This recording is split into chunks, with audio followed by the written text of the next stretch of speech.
champion! Dreams were realized, yet some were transformed into nightmares. In a world where the past intertwines with the present, a new story begins. The first chapter of the ESL R1 history book has been etched onto the pages of time. Another eagerly awaits its turn. The ESL R1 2023 full season is about to start. Find your grip and get ready for the racing to be released. And it is pedal to the metal, and it is go!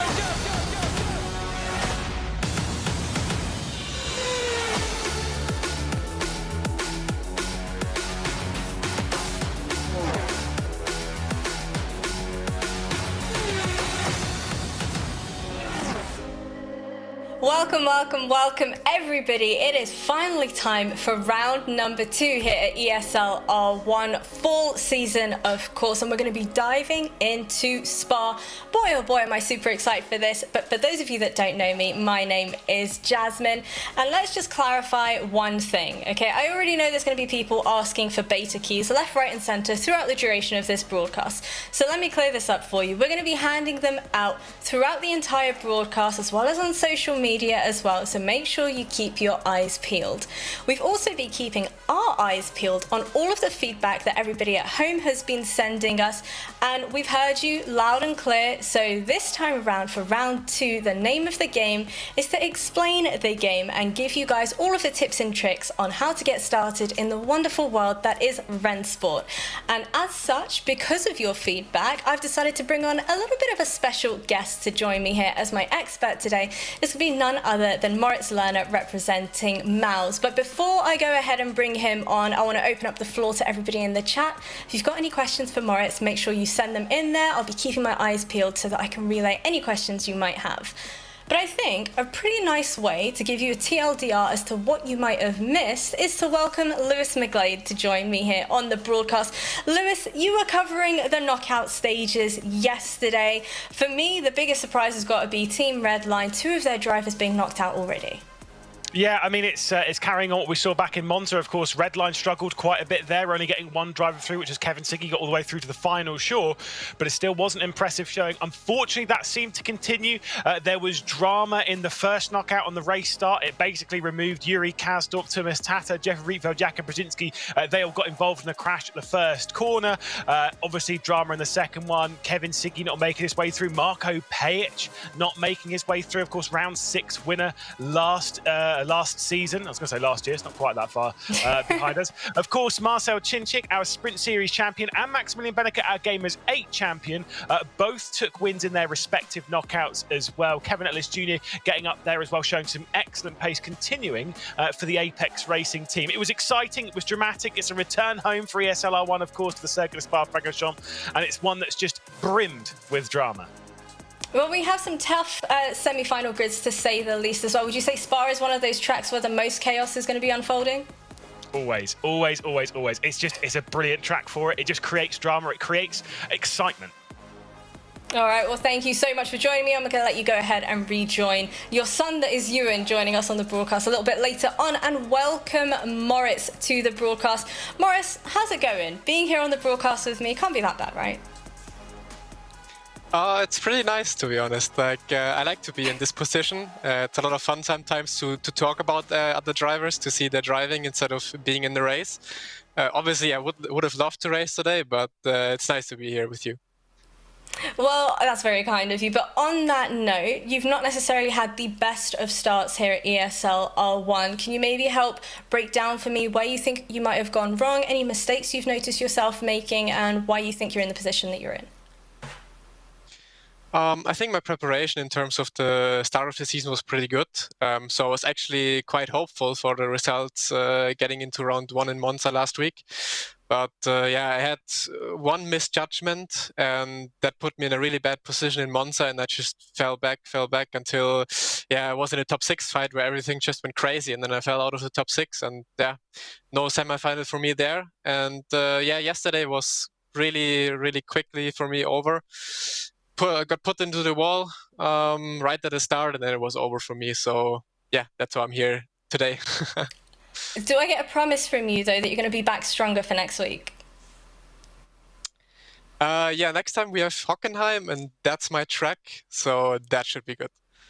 All right. Well, the Mouse team actually have one rep at least. You guys have Max Benecke joining the grid here today. How is he feeling? Is he going to be feeling the pressure heading into this race?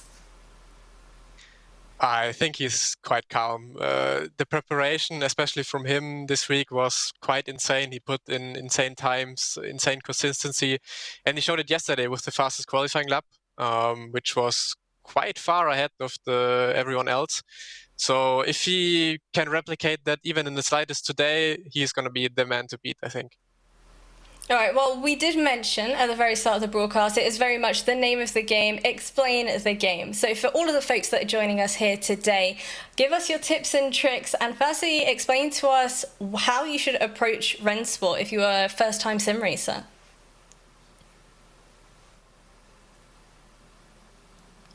Moritz? Well, it's really a lot of practice. Sorry, the game especially is new, so everyone starts fresh from a blank page, and yeah, so all about you have to do is really just getting the laps and getting some testing out everything in the game.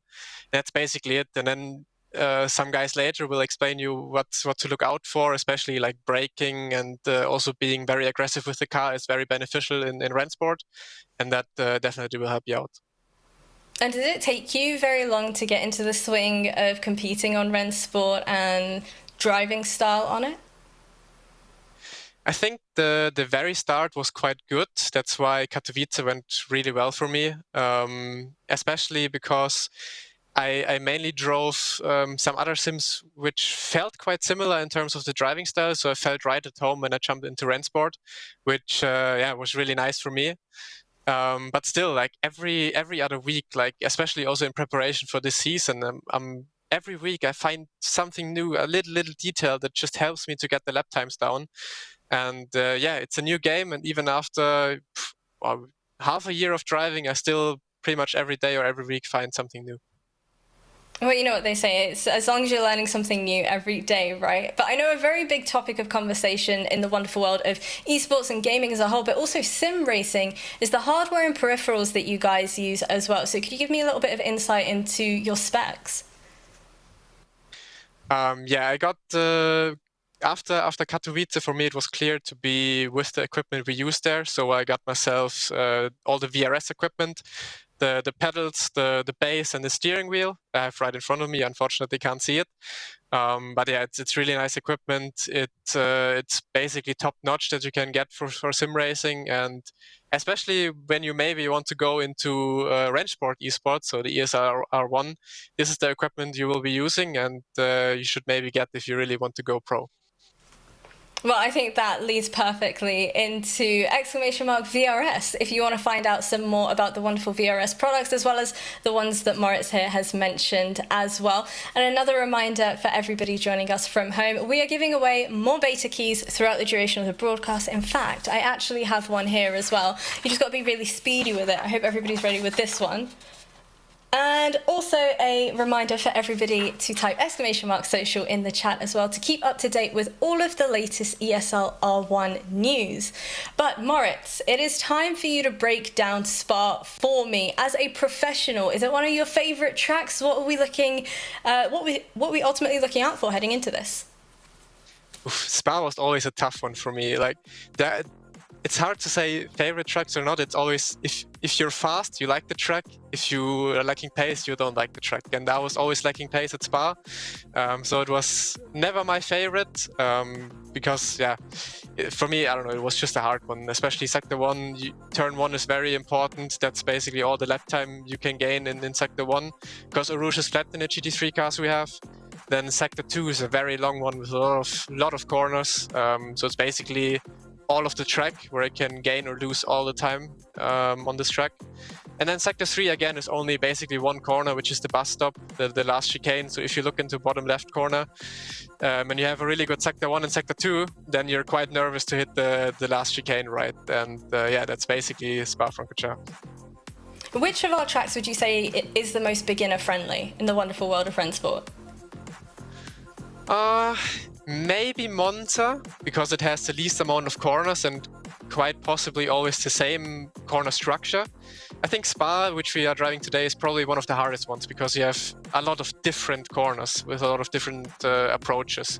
So it's probably Spa is the hardest to learn and maybe Monza the easiest.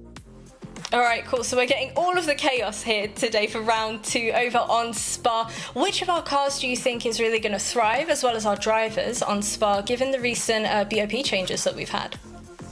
Oh, the good old BOP topic.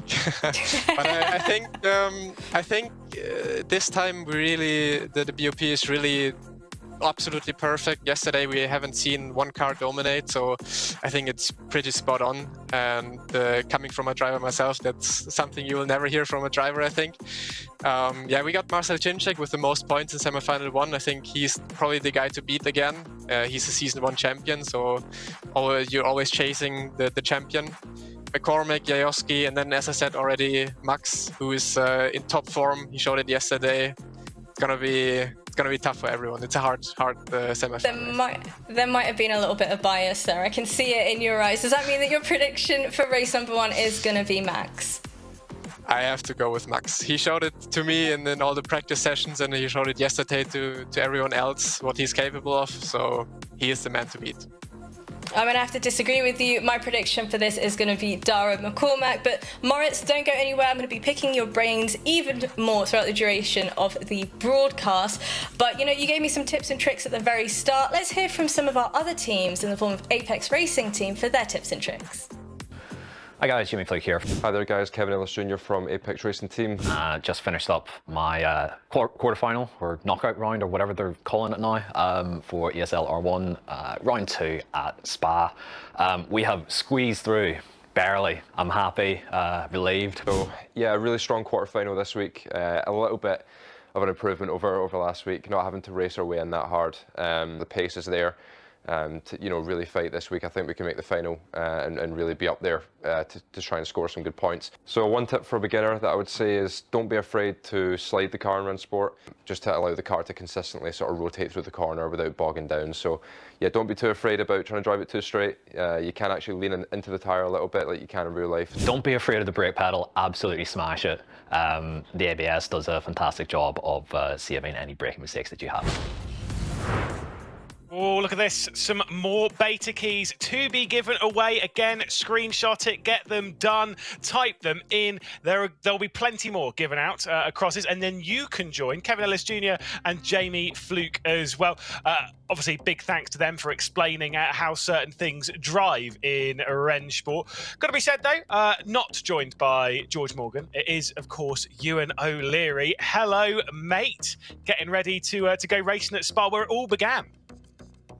Yes, this is where we started, of course, back in Poland, and it's great to be back once again. So, yeah, really glad to be here. Very much looking forward to this first semi-final. But as Lewis said, we'll be giving away a lot of beta keys over the course of today, and so I'm going to do one right now. I hope you're ready with pausing, by the way, at home, because it's not going to be there for very long. There you are. Is that on screen? Oh no, there you are. A little bit higher. That's one of the beta keys that you can go to the Epic Games Store and redeem. So get yourself involved, get on Rennsport, and yeah, hopefully you can pick up a few tips and tricks tonight from Moritz and others who we're speaking to about getting used to Rennsport. Certainly so. Well, here's a couple of drivers that are very used to Rennsport. In fact, the one on the left, Dane Warren, started out as one of the fastest drivers on the platform. Both Warren and Jajowski have assisted their teammates in marching forward in competition in ESL R1. The top 3 stats are across this season, the season thus far, of course, the full season. And then the bottom stat, the top 6s and the podiums, what their entirety over the ESL R1 run has been. Meaning that if you kind of look at this, look at that record for Jajowski. 75% top 6s. Now, the reason why that's important is because it's the top 6 that move through, meaning that Jajowski's almost he's a shoo-in. He's basically almost guaranteed to move through into the final. We did hear the predictions though of Morris Lerner and of Jasmine there, and so I'm going to make mine because I think their predictions are very good. Benneker's a great shot. I wouldn't pick him to win this. I do think he's going through to the final. I'm not making a bold prediction like last week. Dara's a great choice. I think he's definitely going to be up there to win it overall today. I'm going with the champ himself. I think Marcel Cinchic's the one to look at in this race. I think he'll be taking top honours. Yeah, I think the only problem with that is that in the earlier rounds, especially last season, partly because it didn't really matter, Marcel didn't actually win very much in the quarter-final and semi-final that we had last season. He did take a round in the latter portion of the actual season, of course, but he didn't actually win a lot of those quarter-finals or semi-finals. But you've got to remember, I mean, think back to the major in Munich as a prime example, how close he got to winning at Spa there. He is strong around here, generally in ESL R1, and has won at Spa on 3 occasions in the series history, so he is a good pick, although I'm going to go for Darren McCormack, to be honest. I think he has a good chance of taking this first semi-final of the night. Well, Isaac Price is the one driving around at the moment, keeping our focus of attention. Qualifying underway, and here's a fun fact that we were questioning this earlier on. Did you know in Isaac Price's first ever racing experience, he almost lost his leg? I had no idea about this. I don't know why, I don't know how. I need to know more. So I think we all need to hound Isaac Price on social media after this. It will get 50 followers. Also, we'll get to the bottom of the story. Yeah, absolutely. We were given that information earlier on with no context at all, and we didn't know what was going on.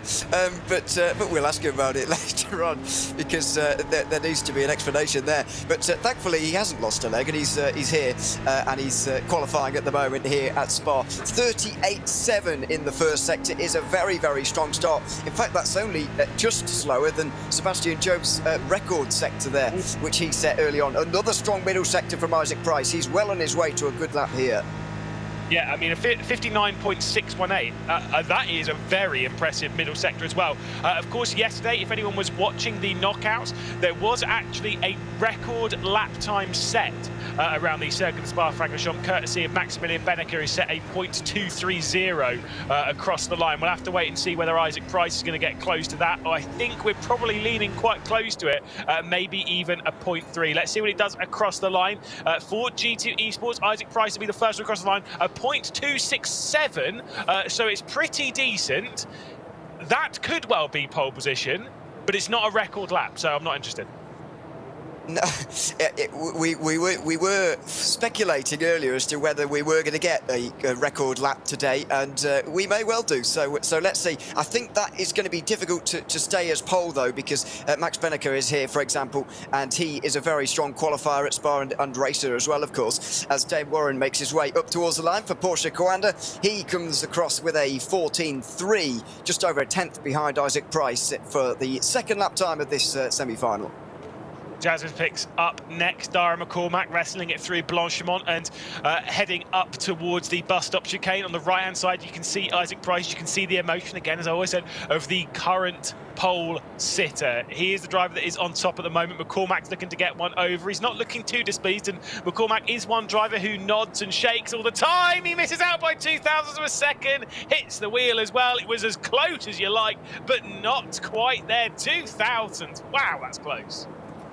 That is very close, and Dara McCormack frustrated with himself, but he's right up there, and he'll be in the mix here in this semi-final for sure. Kevin Lenz Jr. now for Apex Racing Team has been carrying this team for quite some time, actually, certainly in the spring season of ESL R1. He was the only one to make it to the major, for example, the only one to get to the final 12 at Gamers 8 as well. He's backed up nicely by Jamie Fluke in this session, and he's coming up next for Kevin Lenz Jr. It's just 200ths away from pole.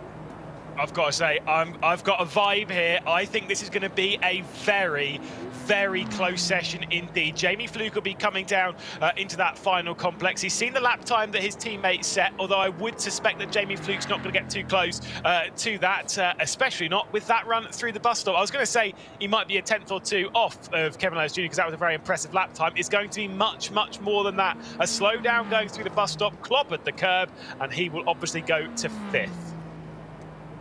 Yes, 5th place at the moment for Jamie Fluke. Unfortunately, he's got a lot of work to do. Bono House just made his way through into semi-final number 1 by sneaking into 6th place in the first of the knockouts that we saw last night. He's going to need to climb himself a little bit higher up the order, though, if he wants to make it into the top 6 this time. Let's see where his qualifying puts him for now. Bono House goes with a 14.4. That's only 5th at the moment for him. R8G duo coming round next, Janoski and Marcel Chinchik, of course. They've got all 4 drivers into the semi-finals, one of 2 teams to have done so. Same as we actually had last time. We had R8G, only at that time it was R8G and Williams. This time it's R8G and Porsche that have all 4 drivers to this point of the competition. And I'd suspect that R8G will be looking to challenge really high up for Top Guns and for the overall victory. The first sector's decent. The middle sector's actually okay for an R8. He'll come across the line and will move his way into 5th. He is not impressed with that time, is Janoski. No, but these drivers are very rarely pleased with their lap times. That's an unbelievable first sector, by the way, for Marcel Chinchik. He's right on his way to a good lap time here, although he did lose a little bit in the middle sector, so maybe it's balancing itself out on this particular lap. But we know how strong Marcel Chinchik is around here. He's won 3 times in ESL R1 when we've been to Spa in individual races, that is. Let's see if he can add a 4th here in semi-final number 1. Marcel Chinchik makes his way over the line. It's a 14.3. It fell apart slightly in the latter portion of that lap. And here we go, record lap yesterday. There is the confirmation of it, a 2-minute 14.230. And I'm going to tell you now, he's not that far away from tracking towards it. That is a mega first sector and second. He'll come out towards the final chicane and come out towards the line. I think this could even be close to an even lower 2. Let's see if it's going to be a record lap. It's not quite, but it is pole. A 2-minute 14.244 with 2 lap times to go. That's mega from Benneker. And Moritz Lerner told us earlier on, of course, about his teammate. He's so consistent in qualifying. He bangs out these incredible lap times, time after time after time. And there's another example of it. Max Benneker is going to be difficult to beat now for the likes of Mitchell de Jong, who will be next over the line. A 38.7 in the first sector and 59.9 is going to be a few tenths away. He's going to be down towards the back, unfortunately. It's only 4 tenths away, but he's all the way down in 9th. Super story, this. Gustavo Ariel Furia behind the wheel. We've seen Furia, of course, get through to their fair share of finals, mostly courtesy, of course, elsewhere in the team. Felipe Baptista's got himself up into those kind of positions, as well as Kaiki Oliveira. Let's see if Gustavo Ariel can put himself much closer to putting himself into that place as well. Coming up towards the line, Ariel will go only 9th in the session. A bit disappointing, but what will be surely a chaotic race. Who knows what's going to happen? One final lap time, Ewan, and it's Tommy Asgard. It is, and he's doing all right for the moment. I think this is going to be somewhere towards the midfield. Don't know if this is going to be enough for a top 6, though, for Asgard. He makes his way into the final corners now. That's quite late on the brakes, and he's got a very tight line now for the final corner. I'm sure he might have even lost another 10th or 2. Shakes his head as he goes across the line. It's only going to be a 14.7. He lost it all at the end there, and 11th place for him. Certainly so. Well, let's take a look then at the starting grid presented by our partners in VRS. You can see at the rear of the field, Jamie Fluke will be starting from 12th and last. Tommy Asgard, the final lap time in that qualifying session, will start from 11th. Mitchell de Jong in 10th, and then Gustavo Ariel in 9th. We get Bono House making his way through to the semi-finals. We don't see him too often at this point in the competition. We'll be starting alongside Janoski in 7th. Before we get into that top 6, those that will be moving through at the moment, Dane Warren will start from 6th. Our champion Marcel Chinchik from 5th. Then we get the Apex Racing Team driver of Kevin Ellis Jr., Dara McCormack, disappointed to have qualified in 3rd position, just 2 thousandths behind Isaac Price. Our pole sitter with another mega lap, a 2-minute 14.244. Maximilian Benneker does it again. He might well be the master of Spa. Of course, he won here when we went racing in Katowice. He is our Gamers 8 champion, and he is looking rapid right now, Ewan.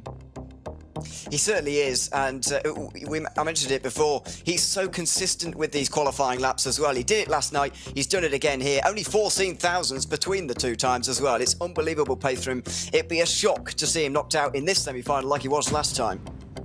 Yeah, of course, I made the extremely bold call. Look at the poster as well in the background for winning the first round of ESL R1, which was at what circuit, Ewan? It was a Circuit de Spa-Francorchamps. Maybe it's just showing again. He's just so good around here. There is our spring season champion Marcel Chinchik, just getting those laps in warm up as well. Love seeing these looks, emotion in the eyes. That is in the Apex Racing facility. Of course, you can see a couple in the background. Not sure who it will be. I can't tell by the hairy legs, but I know Elvis Rankin might be checking out over the shoulder. It's just quite a nice facility. I've also the Apex Racing facility, but we won't go into that too much. I've not been actually, but there we are. It's I've to heard it is. Yes, that is true. Mitchell de Jong there getting ready. He's got a lot of work to do, unfortunately, for this one. I think he qualified 10th there. But as you said at the time, what a great story for Gustavo Aerial, who's getting ready here. Really nice guy, actually, and very passionate when he wins, I've learned recently, when I was commentating on him win the other week. He's very, very passionate about taking those wins. So, yeah, he will be looking to move through the order as well as Bono House. Dave Warren needs to kind of consolidate his qualifying position, and it might be in for a bit of a nervous 7 laps, to be honest, because he will be under a lot of pressure, as they all will be over the course of this race. Dara McCormack turning up the air conditioning. As I'm sure a lot of people are aware, there is quite the heat wave in Europe at the moment. The only person not complaining about it is my co-commentator, Ewan O'Leary. Hani Yovski behind the wheel, ready to go. The first race here on this Friday, semi-final number 1, about to get underway. We go racing at the Circuit de Spa-Francorchamps with Maximilian Benneker starting from pole position, leading our way down to the first corner. Isaac Price getting a decent start and trying to attack for the race lead. Dara McCormack in deep at the first corner as they start heading their way down the hill from the source down to Eau Rouge and Radion. It is advantage Maximilian Benneker. The odd shuffle in the background. RHG trying to defend to touch there from Dane Warren, and Kevin Ellis Jr. looking all over the rear end of Dara McCormack. It's clean though through the first corner, Ewan. It's clean up and over the top of Radion. Yeah, there's going to be a lot happening down towards Lecombe, though, for the first time. Benneker already going on the defensive from the G2 BMW behind, but they're going to stay mostly single file here. Not all the way, though. Dara McCormack looking to get involved, but it's Isaac Price around the outside, in towards Lecombe. Very close with himself and Max Benneker, who holds on, and Dara McCormack looks to take advantage as well. Slight contact between them, but Price holds on. McCormack still holding on in third. Gustavo Aerial looking down the inside of Bonner House as well in the background. So that was all a little bit sketchy. Got Hani Yovski here, who shuffled a little bit down the order. He was trying to get around the outside of Dane Warren and just mistook it a little bit. Mitchell de Jong with a big send though on Tommy Escard. Old teammates they are, making contact heading through No Name. Contact again coming up towards Pouon, and it's Jamie Fluke behind thinking, look, we're letting all of these other drivers go. Let's get on with this, lads. Yeah, it's physical back in the background, a lot of contact going on, but you need to get up through the order very quickly, as we know. But, of course, with the points on the line now in the semi-final and the knockout rounds, there's a lot more battling that goes on in the top 6. That helps the bottom 6 catch up just a little bit and gives them more chance of going through. This is going to be a hard race from here on in for those in and around that 6th position. Saw a couple more beta keys appearing there on the screen just a little while ago. Again, keep your eye on screen at all times, as well as in the Twitch chat. There'll be beta keys slapped out there all of the time. Keep your eye on it, and maybe you yourselves can be driving around in Wrenchport like so many others have been added to the list of. I drove around yesterday and I embarrassed myself because I'm not very good at sim racing anymore. Dane Warren, did you know Spa has a history of being the fastest track in the world? I actually didn't know that, but obviously that was back in the 60s when it used to go all the way around. It used to be incredibly fast going up through the Master Kink and all that lot around the back of the circuit. Fantastic. It's still absolutely rapid. The circuit's been around for over 100 years, and it shows that history every time we go racing. Fastest lap obviously being set by Maximilian Benneker. As much as, yes, you'd be like, it's the first lap set, of course it's going to go Benneker's way. I get the feeling he's definitely getting Benneker is definitely getting the fastest lap of this race, just because he's so fast. Yeah, it makes sense, absolute sense at the front of the field. But let's see how it continues on. Dane Warren here under a lot of pressure from Erhan Yayoski just behind. You mentioned that stat earlier on, 75% of the races he's done in ESL R1. Erhan Yayoski has been inside that all-important top 6, and that gives him a good chance of going through to the final. This stuff isn't helpful, though, for those further behind. Gustavo Aerial monsters over Bono, who's there. That was very close between them, and a bit of a squeeze given to House, actually, but Gustavo Aerial is through and into 8th place, but there's a big gap there to the battle for 6th. Yeah, it's certainly growing. Erhan pulling away from all this grouping. Again, to explain what's happening on the tower as well, you can tell the top 6 have a little green check next to their name on the left side of the tower. What that means is those are the 6 drivers at the moment progressing through into the final. There'll be checks on the right-hand side as well. The little mark that's purple says that that's the driver that has the fastest lap. And then you will see red marks as well. We'll hope that it works. We had a bit of a problem back in Monza. Again, the new overlay is brand new for this season of ESL R1. There should be red checks displayed if a driver has a penalty. We'll go into that if it's required. Penalties can be time penalties that will be added post-race that could knock drivers down. It already caused its fair share of drama back in Monza. Maximilian Benneker was one of those that fell foul of the race stewards and was ejected from the final. He originally qualified to get through into the final and then was removed from it. There is Adrian from Race Control, who will be watching over gleefully all the action, because I will say so far, Ewan, I think it's been fairly clean. Yeah, I was going to say, he probably doesn't have a lot to do at the moment, because it was a good start and a clean start for everybody, most importantly, as far as race control is concerned. So I think we're all right for the moment, but it's going to get a lot more interesting, a lot closer in these final 5 laps. 2 complete. Max Benneker still leads by half a second ahead of Isaac Price, who's beginning to struggle. McCormack, Kevin Ellis Jr., then Chinchik, Warren and Yoyoski all very close behind him now, and they're all creating a bit of a train. Yoyoski desperately wants that top 6, and he's closing in. He'll probably have a go up towards Lecombe now on this lap as well. Well, I'm glad we looked at these two as head-to-head, though, before we went into this race. Dane Warren and Erhan Yovski. You know the percentage for Erhan Yovski is far greater when it comes to getting top 6s in the race, and that's what we're looking at in this at the moment. Remember that in 3/4 of the races that Erhan Yovski has done, he's finished in the top 6. Dara McCormack moves his way up into 2nd position, and here comes Erhan Yovski straight around the outside of Dane Warren. They go side by side through Lecombe and up towards Malmedy. Around the outside, the RAG driver goes. They're leaning on each other as we begin the descent down the hill towards Ravage. Straight around the outside of Haniyovski's going to go. He has to be brave here, Ewan. He has to try something as they come down towards No Name.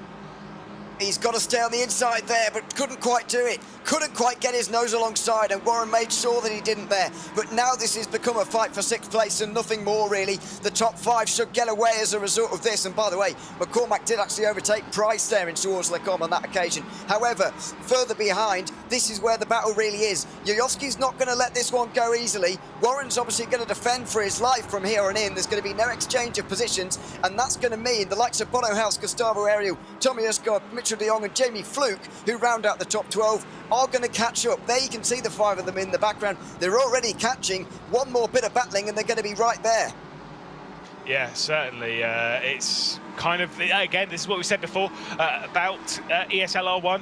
When it comes to battles, this is always the hottest part on the track when it comes to battles. That battle for 6th position, you're either progressing through and scoring more points, or you're not going any further in today's competition. It is highly dramatic, and that's what makes it so much fun, so scary for a lot of these drivers. Every grid is ridiculously competitive, and every grid has drama when it comes to someone being knocked out. There will always be drivers that get knocked out that will say, yeah, they should have been inside the top 6. Guess what? There's 12 drivers on this grid that should be inside the top 6. It's just how close it is.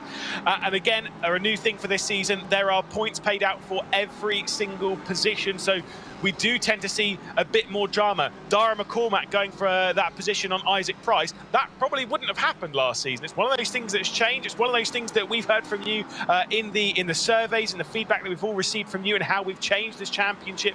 And again, we will continue to adjust things in due course, making it more exciting. We want you to be a part of the journey as well, as Benneker might see a little bit more pressure on his shoulders. Here comes Kevin Ellis Jr. and Isaac Price. Yeah, you're absolutely right, by the way. This kind of stuff wouldn't have happened last time around, last season, but because there are now points on the line, they are fighting. That was close. Kevin Ellis Jr. and Isaac Price making a small amount of contact there through the chicane, but the Apex driver is now through, and Price is still beginning to struggle. I do still see a situation here where Price ends up outside the top 6. I think his qualifying pace is very good, but quite a lot of times this season we've seen him clinging on to positions, we've seen him having to defend quite a lot. I just don't think the race pace is quite as strong for Price as those around him who seem to be able to stay at that same level. Price seems to drop off as he goes through this race. Yeah, now that may actually be a little bit of a car thing. I know there's everyone that's driving a BMW in ESL R1 being like, it's the BMW, it's the BMW, it's the BMW. It potentially is a little bit of the BMW. They're all fantastically equal. Here's a look at how Dara McCormack made his way through on Isaac Price, straight down the inside. Isaac's smart enough to not fight it. He's thinking, look, I've got to play long game. Yes, I know we're all in it for the points, but I want to be in that top 6. I want to move through. The BMW... I will say, I agree with what Moritz Sterner said. I've heard it from a lot of drivers. The BOP is genuinely, as far as I'm aware, it's better than it's ever been in ESL R1. It's been getting better and better and better. Round 1 of the season, round 2 of the season, it's all incredibly close. The only slight thing is when it comes down to the car, the BMW wears its tyres slightly more. It is as fast over the one lap, but it drops off a little bit more in the race. And I think that's what we're seeing a little bit here from Isaac Price. You've got to be very, very careful on the tyres. I wonder how Yuri Toman would do in a BMW. I'd still maintain that Yuri Toman, I think, is probably the best on his tyres in the entirety of ESL R1. Well, that's up for debate. I think a lot of drivers will argue with you about that, but 47 drivers offended immediately. Yes, exactly. They'll all make their own case, I think. But yes, he is strong at that particular aspect of this. But they're short races, and you might think, tyre wear not that key, but clearly it is taking a bit of a role. And let's not forget that BMW won the first round of this series at Monza with Sebastian Joe, of course. So you just it's very well balanced. And we're not saying the BMW is particularly weak, to be honest, because it's not, as showcased in round 1. Round the outside for Marcel Chinchik, then in towards the chicane. That's into 4th place now for the spring season champion. Isaac Price is in trouble here. He's slipping and sliding, and he needs to stop this before it goes too much further. And I think Erhan Yoski's realised this. He's staying behind Dane Warren as a result, hoping that he might be able to pass Isaac Price a little bit easier than he's finding Dane Warren to pass at the moment. Yeah, I think Erhan Yovsky will be very aware as to what's going on. He'll be playing the game right now and thinking, right, if I don't fight Dane might be able to get past Isaac, and then I might be able to get past Isaac in turn. The thing is, we've seen Isaac Price not fighting Dara McCormack that hard, not fighting Kevin Ellis Jr. that hard, not even fighting Marcel Chinchik really as hard as we maybe expect. That will become increasingly desperate. There will be 2 laps after this one. He will fight hard with Isaac Price. He will, he will himself. He will fight hard with Dane Warren. He will absolutely fight hard with Erhan Yovsky. There's the top 3 in our race, though. The right-hand side is Maximilian Benneker, our race leader. In the middle is Dara McCormack, the driver that's currently sat 2nd in this race, who is under a little bit of pressure from his fellow Mercedes in Kevin Ellis Jr., who's on the left. Yeah, and there's Erhan Yoski, who still needs to play. Still looking relaxed at this stage, still under control. He knows what he needs to do here, but he's running out of laps to do it. 2 more at the end of this one. And for now, he's not in a position which will see him advance to the final coming up a little bit later on tonight. In towards the final chicane they go now. And on the other side as well. Wonder what role Marcel Chinchik is going to have in this one as well, because he's at the front of Isaac Price at the moment. Does he try and slow down Price at all at this point? Don't think he's going to play too much of a role there, but you just never know. And Yoski's got Bono House not far behind either. That could be a problem for him if he's trying to look forwards and backwards at the same time. Yeah, absolutely. There's a lot to juggle in races like this. And to be fair, as much as you might be thinking of, what position do I need to be in to do this and what do I need to do to that? Don't focus on it. Just drive, just race, just get every single position you can. Don't worry about it. You'll see it at the checkered flag where you are. Here comes Erhan Yovsky. There was a little bit of a mistake over the top. There's also some action ahead of all of this. Straight down the inside, Erhan Yovsky's going to go. This is the battle for 6th position. He's going to send it in on Dane Warren. He's going to try and make his way through. It's not going to work on this occasion. There was drama up ahead of all of this between Ellis Jr. and Dara McCormack. They don't switch over, and it's just allowed Maximilian Benneker to check out. Here comes Yovsky again. Not through on this occasion. This could be perfect for Isaac Price. It could be. He's just having that pressure alleviated at the moment, and for now he is holding 5th place quite well and quite solidly as well. Yoyoski's now running out of time to do this, and was that the smartest call? I think it was a good idea, to be honest, because Dane Warren wasn't looking to go for an Isaac Price that time. He was looking to wait just a little bit, so we'll see how Yoyoski plays it on the last lap. Surely it's got to be all guns blazing, try and get through as much as you can, but further up in front, Dara McCormack was edging Kevin Ellis Jr. towards the grass there. Don't know how that all transpired, but Kevin Ellis Jr. wasn't able to get through. Yeah, I mean, it's hard racing, big defence going up towards Lacombe. We didn't get a good look at it, but maybe Dara McCormack a little bit over the line when it comes to defence. Again, race control, I will remind you, will look at things and they can give out post-race penalties.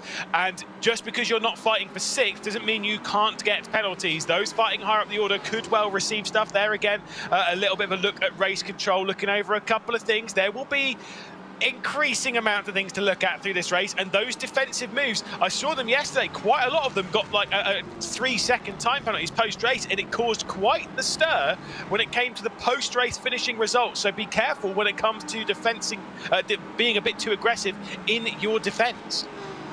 Yeah, and attack as well, of course. You've got to be careful. I noted that as Erhan Yoski went around Bruxelles or Rivage or whatever you want, there on the back of Dane Warren, he was just pushing the Coanda driver a little bit. Not a great exit from La Source that time, though, for the Macedonian. He could be in trouble now because we're on the final lap. The top six look relatively set, although Dane Warren might give Isaac Price a bit of a hard time. Now, is he going to just consolidate the place and take his route to the final, or is he going to have to hold on?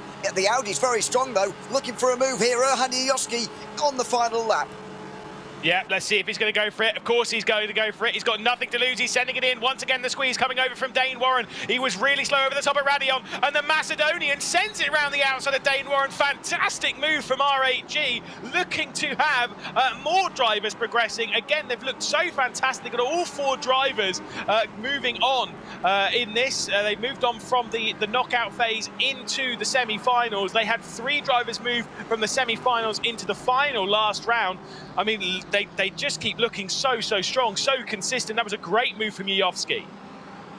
And surprised really as to the ease with which he did that. I don't know whether we can give Yoski credit for that or whether Warren made a mistake or what it was, but a bit surprised really. What can Dane Warren do now in this final couple of moments of this race? He could be on his way out. He was looking at a final, possibly he might be regretting his decisions not to attack Isaac Price a little bit harder, because right now he's not making it through, and I don't see a position where he does at this point. He's going to have to dive at the very end, but I don't think he will do. I don't think he'll be close enough. We said about the head-to-head when we were looking at their statistics, and Erhan Yoski's statistics of finishing inside the top 6 was 75% coming into this, far higher than Dane Warren's. We're seeing that now, the maturity that the Macedonian has on his shoulders. 2-time rFactor 2 GT Pro Series champion, as well as champion in many other things. He's got a lot of accolades in the world of sim racing, same as this guy, Maximilian Benneker. I mean, he is a master around the circuit of Spa-Francorchamps. He'll come through the final corner, and he'll come up towards the line to take yet another victory, 2 in a row for Maximilian Benneker. He won in the knockouts, and he has won here in the semi-finals as well. Like you say, looking really strong. A record-breaking lap yesterday, not quite that so far today, but let's be honest, he could well be setting another record-breaking lap when it comes to that final, which he is heading towards. Absolutely, that's his 10th win in ESL R1 history now, and what a time to get it as well. He's going to be one of the favourites. He's going to be a force to be reckoned with in that final. Can't wait to see what Max Benneker is going to do in a few moments' time, in an hour or so, when the final will be beginning after we've had semi-final 2, of course. But yeah, what a drive from him. Very calm, very considered, and another 25 points to his tally. And quickly, and talk about the other positive drives from the race. Obviously, Kevin Ellis Jr. The Apex Racing team generally have looked like a different outfit since they've moved from the Audi into the Mercedes. They look really strong right now. They do, yeah. Even Jamie Fluke made it towards the semi-final, which was a somewhat rarity at points in the spring season as well. They've got a really strong lineup this time. Looking for Johan Hart in the next semi-final, of course. He'll be one to watch out for, of course. But yeah, other strong drives from R8G, the whole team looking to get all 4 of them into the final. It is possible, and 2 of them have made it. Marcel Cintic and Erhan Yoski both made it into the final through that first semi-final. Well, speaking of R8G and speaking of how strong they've been, we're going to be joined by Erhan Yovski. He'll be joining us here for a little interview. Erhan, talk to us about that race. I mean, you played it quite late move there on Dane Warren, straight around the outside of Lacombe. How high was your heart rate at that point?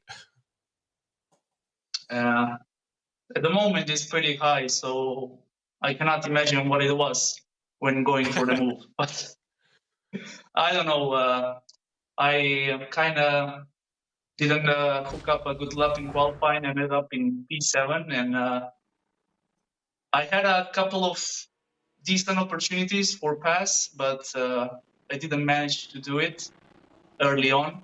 And then on the last lap, I got a bad run out of turn 1, and I thought that I'm out of it. But he kind of slid too much into Eau Rouge, and I got a great run out of it. So I said, let's go for it. Well, and we're looking at some of like the replays from the race, including a little bit of an onboard there for you. And again, another little look at that sick move going into the con release. This is one of your earlier attempts, I believe.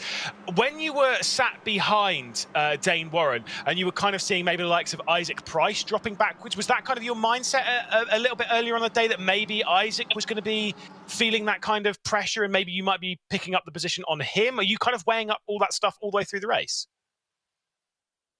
To be honest, as I saw everyone was passing him on the Camel Straight lap after lap, I thought on the 6th lap, Dane will try to go for it, but he kind of had a bad line through Eau Rouge again, and he didn't manage to go for a move. So I don't know, on the last lap, I got the opportunity and I took it.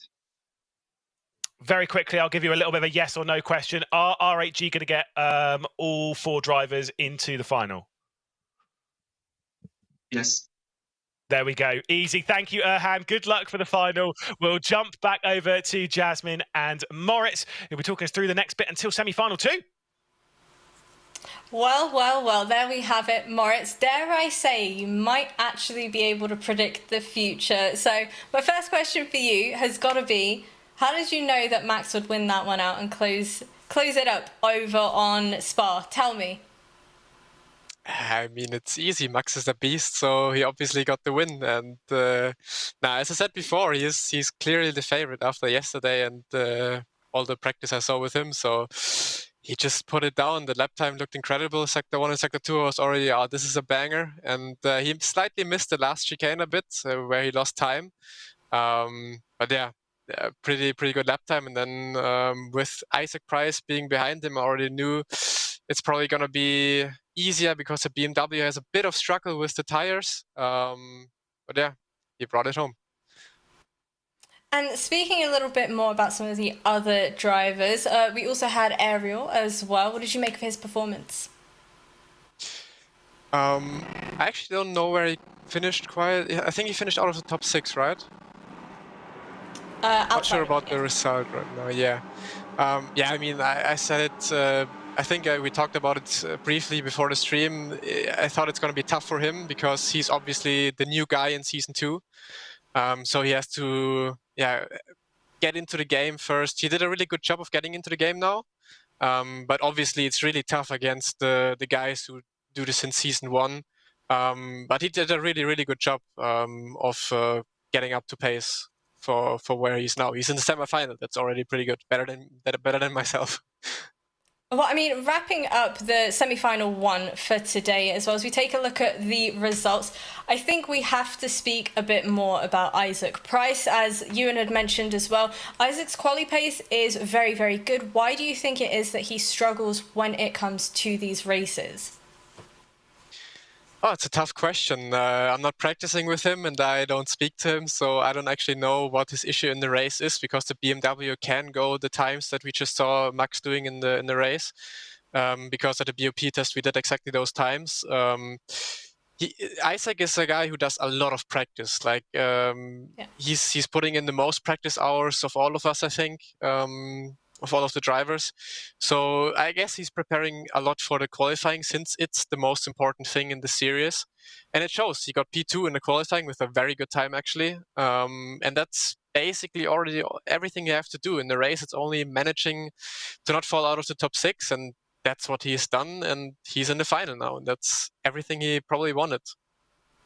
Well, for anybody that wants more information on what the quali times were and everything about Rennsport and ESL R1, a reminder for everybody to check out the Rennsport app, because you can find all sorts of information over on there, as well as recent performances, who's the best on which track, and so much more as well. And yet again, !social in the chat to keep up to date with the very latest here at ESL R1 as well. But if you are new around here, I think it's about time we give you guys a little bit of a lowdown about the track that is Spa, the track we've already witnessed once with Kevin Ellis Jr. Hi there guys, Kevin Ellis Jr. here from the Apex Racing team, and today we're going to be doing a quick lap of Spa in the Audi GT3.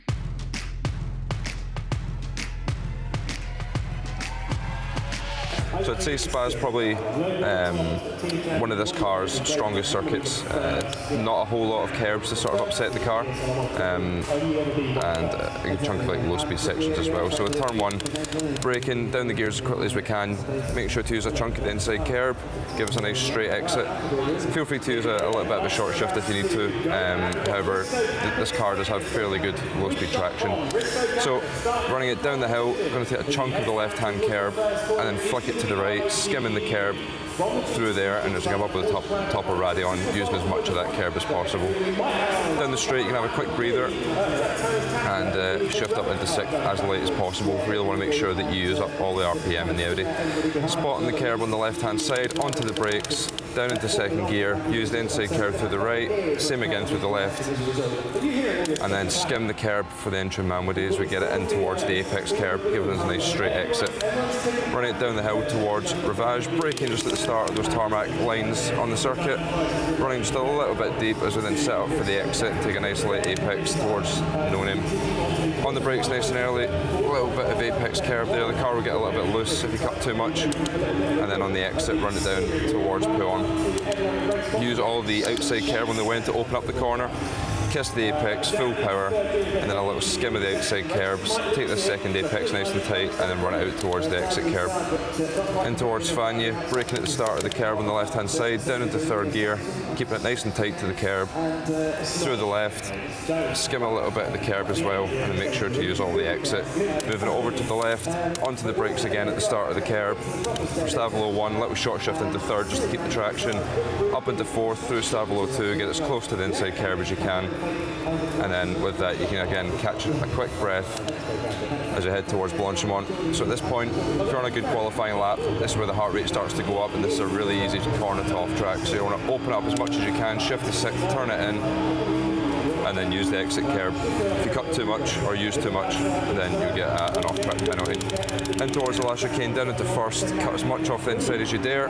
Try and strain up for the exit on the left. At this point here, you can see the tyres are really short after a full push lap of Spa, and then with that, run it to the line, and that is a lap of Spa-Francorchamps.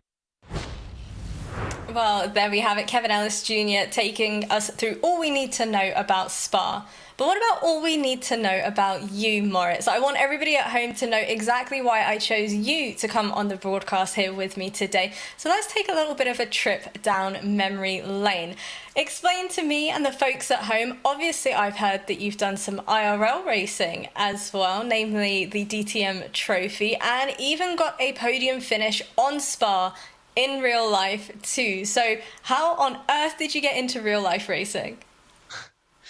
It was quite the journey. Yeah, here we see an old picture where it basically all started when I was young. My dad always took me to the real life races of the DTM. Beautiful cars back there. I hope we will have it in the sim at some point. Yeah, that's when I went karting. But yeah, basically I won the DTM Esports in 2021, I believe it was. No, end of 2020, I think. And that got me a test drive plus my racing license that I was able to do. And through that, I impressed quite a lot of people with my test, I believe, because within a couple of laps, I was on pace with all the DTM Trophy drivers. And yeah, then just like 5 days before Monza, the season start of DTM Trophy 2021, I was approached by a team to race there. And then I bought every equipment within like 2 days, drove there with my brother, and got the podium in my very first race, which was quite insane. That's how basically my real life racing started after everything that happened, what you see in the background right now. A lot of ESL R1 drivers there with all the sim racing competitions we did there. Yeah, that was basically my journey through a lot of sim racing, through a lot of sim racing opportunities. This Porsche picture there, for example, it was my very first time in a real car, actually. Also through winning a sim racing competition. So sim racing got me a lot, yeah, the real life racing, it's all through sim racing, through winning championships and certain competitions. Now, do you feel that doing the IRL racing helps you in some capacity when it comes to the sim racing as well? And if so, how? How on earth do you associate the two together? It actually did help me quite a lot. Like the other way around definitely helped me a lot more to be a good sim racer, to know the ropes of how to drive a car, to know the tracks inside out, to know how you have to drive a car to be fast on the track. But the other way around as well, like especially when I did my first few races in real life, I went back into my rig because I did everything at the same time. I did my real life race and I had to drive back immediately to practice for my next sim race. And every time I sat into my rig after being in the real car, I had to adjust something. I had to move my seat closer to the steering wheel. I had to move the pedals a bit closer to myself and whatnot. So I always took, like, especially seating position, I took from the real car. And it's also something that helped me a lot because more than you think, seating position plays a huge part of how comfortable you feel sitting, but also how comfortable you can feel the car in the sim, actually. That's all through sitting. And usually you sit a long time in the rig, so sitting comfortably is also quite important. That's what I took from real life racing. I know that Lewis, I'm sure, has some questions of his own for you as well. So, Lewis, I'm going to open up the floor to you. Yeah, I mean, you've been pretty quick in the world of sim racing, and we've kind of said about your history and stuff, and how you've moved through into where we are now. We were talking a little bit about your transition back into sim racing from motorsport. I remember talking about this in Munich with you. There's a lot of positives about sim racing at the moment, almost some that might even be over what we've got in motorsport. What do you make of that? Yeah, for me it wasn't a tough decision because I had to basically decide if I do one more real life season for free. You will never get it for free. You always have to pay a bit of money, or go into this new league, which I just got approached and hearing about ESL R1 last year with a certain team that is called Mouse. And for me, the decision was then pretty much clear that I want to go into this new era of sim racing, to get into this new league, the new game, which can basically pop off. And for me, the decision was clear to go to the path of doing sim racing more than real life racing, because I feel like getting higher into the ranks and progressing is a lot easier right now in sim racing, since we are basically somewhat at the start of all this esports stuff. So my decision was that to go for sim racing instead of real life racing. Well, Moritz, thank you so much for that. Great little chat there. But I will also talk a little bit about, and this is the unfortunate side for you, about some of the knockouts from yesterday, because knockout 3 was the one that Moritz Lerner got knocked out from. Sorry about that. But it was also won by Jiri Toman, who seems to be refinding his form back at the front, taking his first victory of the season, equaling the total he had from the spring season, ahead of Joshua Rogers. Johan Harth, Sebastian Job also up there. Monza winner, still making his way through. Big drama. James Baldwin not making his way through. Ferris Stanley actually looked pretty quick. Ibrahim Khan looks really quick. Robbie Stableford, the stapler himself, as well as one of Moritz's old teammates, Nikodem Wisniewski, ended up making his way through also, as well as 2 of the R8G drivers, again completing their push all the way through, as well as another team that has got all of their drivers through, which is Porsche. Porsche had all 4 of their drivers through into the semi-finals, and they've been looking really, really strong so far at the Circuit de Spa-Francorchamps. I believe we've got a little bit of an interview to hear from them. Yeah, my main goal tomorrow is to get a good qualifying lap in. That is the most important part for sure, starting up the grid. And then we try to hold on. Maybe we go for some moves up ahead, and we go for the final. For tomorrow, the focus is probably going to be just tidying up qualifying just a little bit. Even in practice, I've been a bit hit or miss. Obviously today didn't really make it look like that, but we'll just be pushy in qualifying and try and get further up the pointy end more than not. For tomorrow, my main focus, honestly, is just to score as many points as I can, whether that's winning both races or just not messing up qualifying this time and, trying to get through to the final, be consistent. Ultimately, to win a championship, you don't have to win any races to get there. So, just try and be consistent, score points, and have fun. So my main focus for tomorrow is probably just trying to get a little bit more comfortable with the car in qualifying. I feel like the 0.5 I did was reasonable today, but for tomorrow I know I'm going to need to be at least a full tenth faster, so I'm hoping to just get a bit more comfort. Wow. Again, nice to catch up from Porsche there. They're looking really, really strong so far. Of course, moving their way through, looking pretty tasty. But we had a lot of fun in semi-final 1. I think we've got a lot more drama to deal with in semi-final 2. We certainly do. These are the drivers that will be taking part in it. Of course, round 1 winner, Sebastian Job, is the main name there, I suppose, has the most points of anyone who's here. But it's a great lineup. 2 red lines in this one, of course. Another pair of R8G drivers. Johan Haaf for Apex Racing Team is here. Nikodem Wisniewski's on his own for Williams. Kaki Oliveira is here for Furia. But further down towards the bottom of the order with 14 points, Ibrahim Khan is here as well for BS Competition, and he's our one to watch over the course of today. Can he make it in towards the final on this occasion? He snuck in through the knockout phases. He's in a semi-final. Can he go into the top 6 again? What do you think? Do you know what? I take the mick out of Ibra a lot. He really impressed me yesterday. Really, really impressed me. A couple of drivers really did on this. Ibrahim Khan being one, Robbie Stapleford being another. A lot of very impressive drives from some of that young talent that's pushing their way forward. I don't think Robbie can get through into a final. I've not been fully convinced by that pace. Ibra, though, qualified really, really well yesterday, but he's got to take on some of the biggest names in the world of sim racing, most notably you and Sebastian Job and Josh Rogers. There they are on your screen. Both tremendously successful in the world of sim racing and, of course, ESL R1 as well, where they've been absolutely excellent. Josh Rogers has got the most race wins in ESL R1 history. It won't surprise you to know. Sebastian Job is the opening round winner. I think they are pretty odds on for finishing 1 and 2 in this race, aren't they? Maybe. I mean, this is where predictions come through.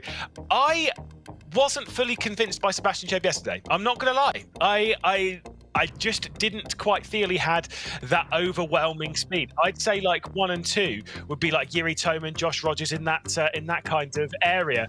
But of course, Ibrahim Khan might be up there as well. He did have a little bit of a chat with us after the race yesterday, though. Hey guys, Ibrahim Khan here, driver for BMW M Team BS Plus competition. And my advice for beginners into round sport would definitely be to just have fun and just get used to it. Don't try and overthink it. Drive as natural as you can. Of course, with the GT3s, use all of the ABS if you can. Maximize your braking, focus on exits, your usual driving advice.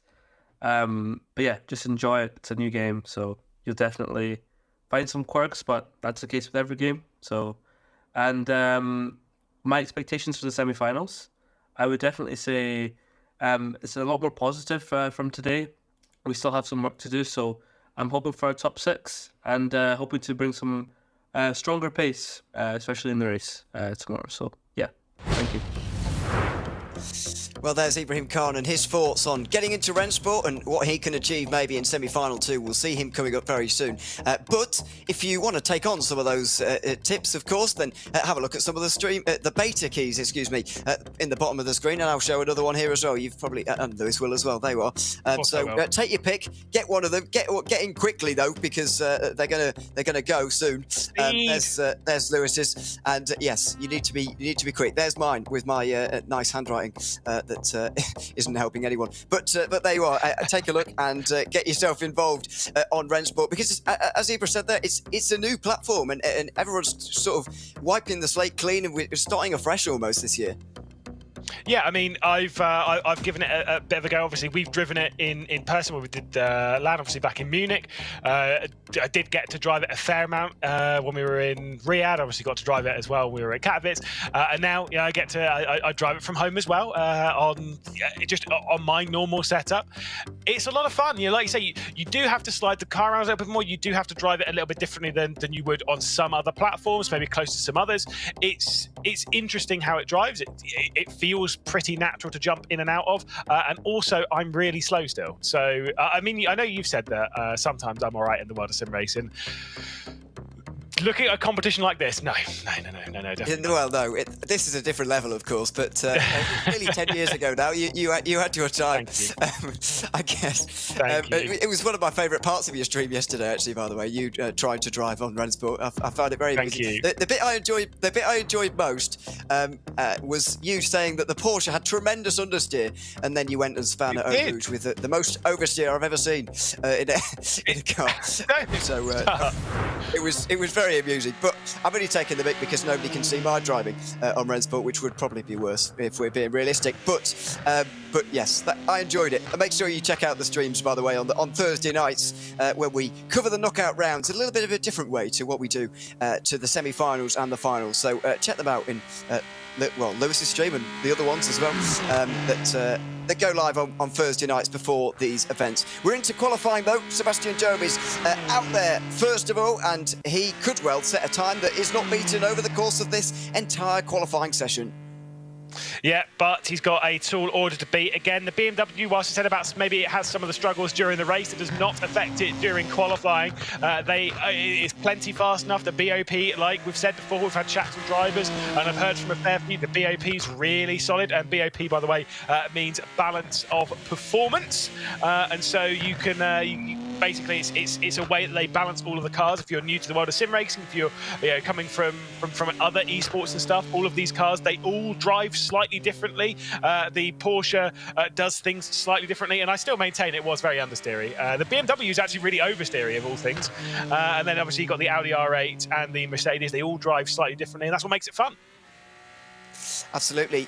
You can take a pick of a car that you enjoy driving the most and then run with that as well. I mean, we've been hearing a lot from the drivers about tips and tricks to get faster on Rensport and get into it as well, because as I said, it's a clean slate for everyone and anyone can get into it. Let's talk a little bit about this qualifying lap for Sebastian Job then. 38.7 for him in the first sector, which is a pretty decent one. It's a good middle sector as well. He's going to be right at the 14.2s, hoping to get as low into those 14.2s as possible with this opening time. I don't know if you saw how much sliding he was doing going through Fania and even into Pouhon. This car was sliding around so much. He is really hanging the rear end out. That's why that middle sector is actually really rapid. I can understand why they're burning through the rear tyres now, Ewan, as he comes into the bus stop. Yeah, it's becoming more obvious as the more we watch these times, especially for the BMW guys who have been struggling with it. Over the line now for Sebastian Job. How pleased is he going to be? Well, quite, I think. It's a 4.256. That will be right up towards the top by the end here. There's Josh Rogers, who will be a big candidate for eclipsing that time. Yeah, certainly so. Again, his girlfriend was in my Twitch chat yesterday. He was giving me a lot of stories about Josh and Rogers. I'm not going to repeat them on this broadcast, don't worry. But was telling us a lot about Josh and about his experiences in the world of sim racing. And you can see here, started go-karting when he was just 6 years old. Obviously, the motorsport career unfortunately didn't work, as it doesn't for so many. But the sim racing career certainly does across the line. I don't think he'll be too pleased with that lap time, I've got to say, Ewan. No, he is strong at Spa, as he is at all the circuits, to be honest, Josh Rogers. But that's a time, yeah, I think he might be a little bit disappointed with. Nikodem Brzdevski is going to hope his time is going to be a little bit better. The only Williams driver, one of the Williams drivers not to have made it, Cooper Brzezinski, who would have been joining him here, I think, in the second semi-final. Didn't make it, though, through the knockouts, unfortunately for him. It's a 14.4 for Brzezinski, not particularly pleased, though. A light tapping of the wheel there. It's only third for now. Yeah, so we'll see if Kaiki Oliveira can get his way into it as well. Unfortunately, Gustavo Ariel not making his way through, but we know that Kaiki Oliveira has been so fast in his ESL R1 career. We've seen podiums out of him galore. Maybe we're going to see something special out of him this time round. Out through the final corner, trying to challenge Nikodem Wisniewski, Josh Rogers, and maybe even the fellow BMW of Sebastian Job. Kaiki Oliveira will cross the line. A 14.4. It's okay, but not great. Here comes another BMW. Yeah, this is Enzo Benito, the only Redline driver to have made it into the semi-finals last time around. He's here with Luke Bennett in the second of the semi-finals, which is a little bit better for Team Redline, but they've not had a great start to the season. Can Benito make it to the final? Let's see what his time is as he makes his way over the line. It's third place for now, still a tenth and a half away from Sebastian Job, whose time is holding up well. Luke Bennett is a driver that's done so well when it comes to you know, his wins. He went into the Rennsport Summit as one of the favourites to win the Spring Major. Unfortunately, did not. But the thing is, he's such a fantastic young talent that has so much pace in qualifying. Let's see what he can do across the line. He'll come out towards it. He'll see if he can challenge his teammate. Does indeed do so. Goes to third. It's not ideal. It certainly is good. Yeah, it's all right. It's right in the mix there, Luke Bennett. Timo Kazabon now the next to make his way to the line. Seems to be a little bit further back than most of the others when we joined him there. I don't know whether he just had a slow time getting towards the line and starting his lap, but because his lap does seem to be a pretty decent one so far. 38.8 in the opening sector is right on the money. 59.7 there as well. He should be right in the mix with those guys from third to sixth maybe. Job and Rogers, I think, are going to be a little bit untouchable in this one so far anyway. Yuri Toman might have something to say about that though, of course. Over the line for Timo Kazabon though, he is right in the mix. It's fourth place for now. We'll talk about the note that came up for Timo Kazabon once this qualifying session is done, because it's actually very fascinating indeed how race control can give quali bans out and such, and how that comes about. But Yuri Toman, who won yesterday in his knockout race, will come out towards the line and will try and challenge. He does indeed. It goes to third. It's not quite as tight as what we saw in semi-final one, but it's still plenty close enough. Johan Harth, who was fantastic at Monza, here he comes. Yeah, he got off to a decent start to the spring season, but then never really replicated that throughout the course of the time. Now we'll see if he can move further than the semi-finals in the Mercedes now for the Apex Racing team. I think he's going to be a tenth or two away from Sebastian Job's time, and he knows it. Over the line for Johan Hart, it's last at the moment. This is a really close qualifying session. Only 2 tenths away, puts him in ninth. Yeah, that wasn't great, unfortunately, for Johan Huff. Not quite the quality. Wow, oh my goodness me, that is the pinkest headset I've ever seen. On board with the stapler himself, Robbie Stapleford, as you can tell, is the youngest driver in the G2 roster. Is one of the youngest drivers on the grid, not quite as much as Oscar Bigstrud or even Elvis Rankin, who's certainly ranking right up there. Here comes Stapleford across the line. He actually goes slower than Johan Huff. Just 2 more lap times to come in the session. Yep, so Stapleford just snuck through in towards the semi-finals with a 6th place in the final knockout of last night, and he's going to have to do a lot of overtaking in this second race if he wants to get into the final. Now it's Mac Backham who's made it into the semi-final. Good performance from him in the knockouts, actually 4th place in the final of the knockouts last night. We'll see if he can make his way through to the final, which he has struggled with, or a final, which he has struggled with in rounds past. It's a 14.5, only 11th for Mac Backham. Still, though, a quarter of a second separates the entirety of the field. Let's see if Ibrahim Khan is going to ruin that. Ibrahim Khan loves planes, and during downtime in sim racing, he likes to play flight sims. He's also a big fan of an HST, and if you know what that is, good for you, it's a train. Here he comes, though, into the final corners. He will go. Ibrahim Khan, who looked so impressive yesterday, was marching his way up the order. He'll come through the line. He's the final driver to set a lap time. And as he comes across the line, it is only good enough for 10th. It's a really close section, but just not close enough for Khan. Here is your VRS starting grid then, completed by Mac Backham and Robbie Stapleford, who will be on the back row. Ibrahim Khan and Johan Hartford just made it inside the top 10 there, with Kaiki Oliveira in 8th, just behind Nikodem Wisniewski. In the top half, it's Enzo Benito and Timo Kazabon on row 3. Just ahead of them, Luke Bennett and Yuri Toman, with Joshua Rogers and Sebastian Job, who takes pole position here for semi-final number 2 at Spa. It's round 2 of the fall season. Round 1 winner on your screen right now. Sebastian Job looks on his way to another final. Certainly does. He's been fantastic, and he continues on that form. Could he be looking for another final? Could he be looking for another win? I mean, we'll have to wait and see. It's brilliant to see a driver going so strong. Absolutely. Round 2 winner last season, of course, was Josh Rogers as well, and they're 1 and 2. So look out for them. Enzo Benito and Matt Backham may well find themselves together in this race as well, because they're right on the fringes of that top 6. Benito's going to be on the defensive. Matt Backham's going to be looking to move on up during this second semi-final. Certainly, so you can see the total points. That's what they've scored so far this season. Of course, you score points in the knockouts, in the semi-finals, and in the finals this season, meaning that their average points are divided by 2. It's nice and simple this season. Even I can handle that kind of maths. The one that I really like on here is the top 6 percentage. For Enzo Benito, it's about 2/3. It is roughly what it takes for him, about 66% almost. So he's likely to move through. Matt Backham less so. You said he's kind of struggled a little bit with getting through to those finals. Enzo Benito had a couple of problems last round, like you say, in the semi-finals, and dropped his way right towards the back of his semi-final.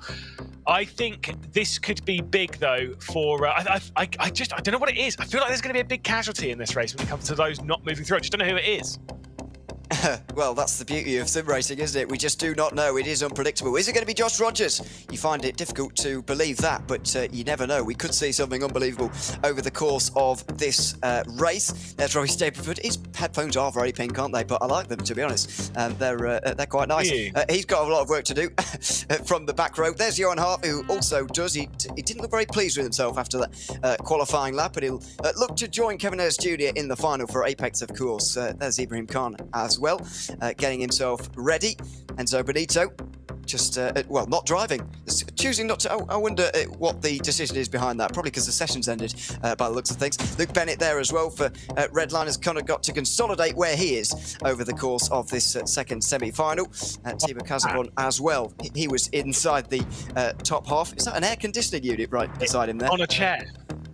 On a chair, which the heat wave is striking down Europe with an alarming rate at the moment. But who can handle it over the course of the 7 laps here? We'll wait and find out. Semi-final number 2, set to get underway in round 2 of the ESL R1 full season. We're underway at Spa, and it's Sebastian Job and Josh Rogers who have got the drag race from the line.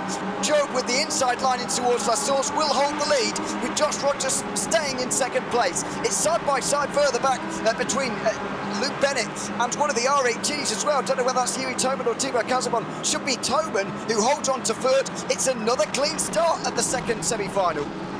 Yeah, we'll see if that continues all the way up the hill. It certainly looks so as they cut over the top at Radion and begin their run down towards Lake Com. Slipstream incoming. Here comes Joshua Rogers trying to pass his old rival that they've battled so many times over the last 5 years. Onto the scene comes Yuri Toman as well. Joshua Rogers heads up to the race lead. Yuri Toman's knocking at the door, Ewan. He is indeed side by side, a little bit further back as Enzo Benito looks to hold on from Nikodem Wisniewski, who's trying to get through from that 7th place inside the top half. But Josh Rogers is now in the lead by the looks of things, ahead of Sebastian Job. There's Johan Hart, bulldozing his way down the inside of Kaiki Oliveira into Rivage, not quite finding his way through for the moment. He's on the outside for No Name.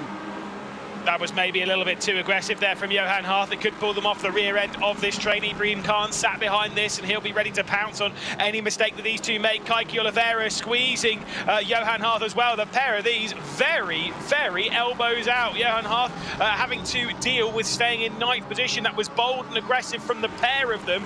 In my opinion, they're both dishing out as hard as they can give it, but that was maybe a little bit too much from Hart, in a bit too deep going into Fania, and almost overcooking it into the rear end of Kaiki Oliveira.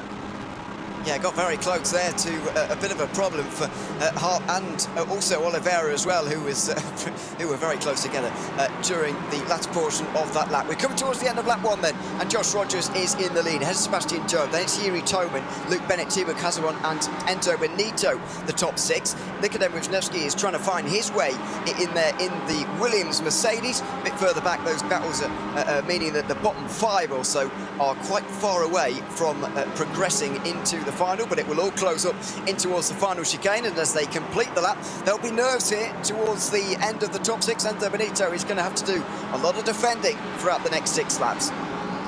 Yeah, it's going to be a tall order to hang on for anyone sort of near that cusp. It's such a raceable circuit, this one. Redline looking to get 2 drivers through into the final, Bennett and Benito. Bennett, I would say at the moment, in a pretty strong position.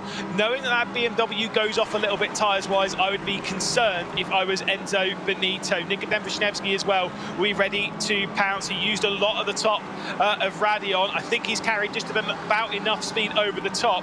Thibaut Gazmon also looking to move through into the final for the first time. I think he was the only driver from RG not to move through into the final last round at Monza, as Yuri Tomans looking to attack Sebastian Joe.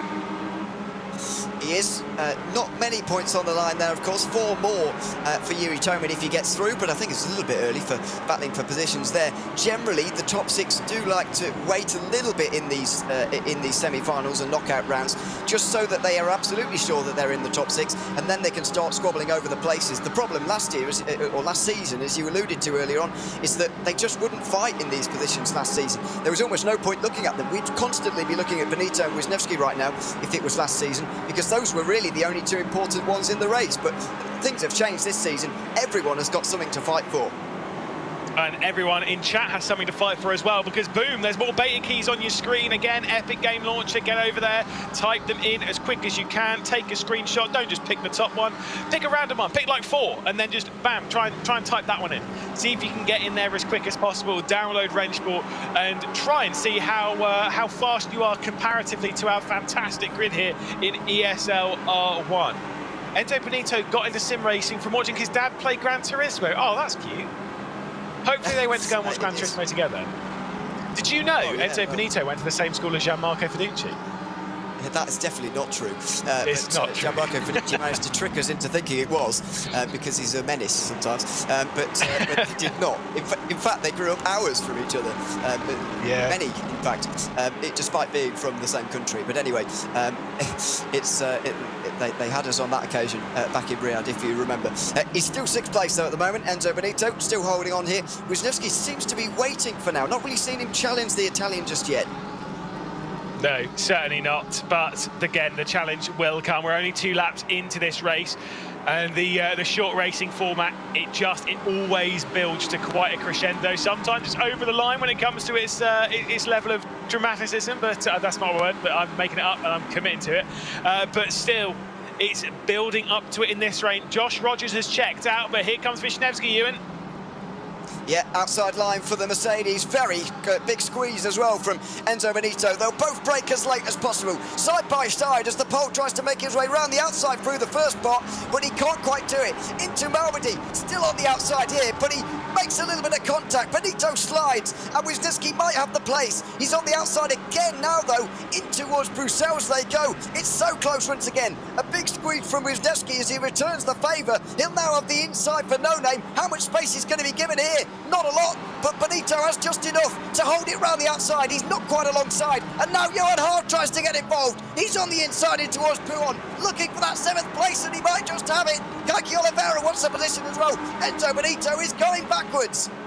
Yeah, it's all falling apart. It's all got a little bit too messy in this grouping. They were fighting hard, but maybe too hard. Look down the inside from Ibrahim Khan as well as they come into Vanya. That would have been very aggressive indeed. Kaki Oliveira completes the move, heads to the 8th position at the moment. Now 1 clear of Enzo Benito, who looks straight down the inside as they head to campus. Unable to commit to the move going through there. It's far too fast to a right-hander as they head on towards that, really the final stretch of the circuit. Coming up towards Blanchimont is a crazy fight down here. Wisniewski taking over that 6th position and has a queue of drivers behind. It means the top 5 basically are clear and free. They are, and that will be music to their ears. It means that they can start fighting amongst themselves for points rather than worrying about being in the final. These guys, though, are going to be very worried about making it to the final, because right now the odds are not looking good. Johan Hartman is trying to challenge Nikodem Wisniewski for that 6th position now, but he's not quite close enough for the moment. In that new Mercedes, of course, that Apex Racing team are taking on here this season. Still plenty of Audis out there, of course, with Miles and RHG running very well with the Audi. Oh no, Johan Hart breaks too late in towards Lassour, spins around. That's a grave error from him. He drops to 12th. That'll be no points. He slaps his steering wheel in frustration. A rare mistake from the Frenchman. Yeah, and of course, one driver that will definitely know about that will be Kevin Ellis Jr., actually. He's obviously racing from the same place. Yeah, that was highly dramatic and just a little bit too over the line. It means that Kiki Oliveira is now feeling the pressure from Enzo Benito. At 1.1 seconds down the road is Nikodem Wisniewski. Ibrahim Khan following up the slipstream of the Italian, who's now moved to the inside, straight over the curb. They go through Lecom, up through the curb on the second part, into Malmedy now, straight around the outside. It's going to be a position held from Kiki Oliveira, but Ewan, this is going to confirm the top 6, surely.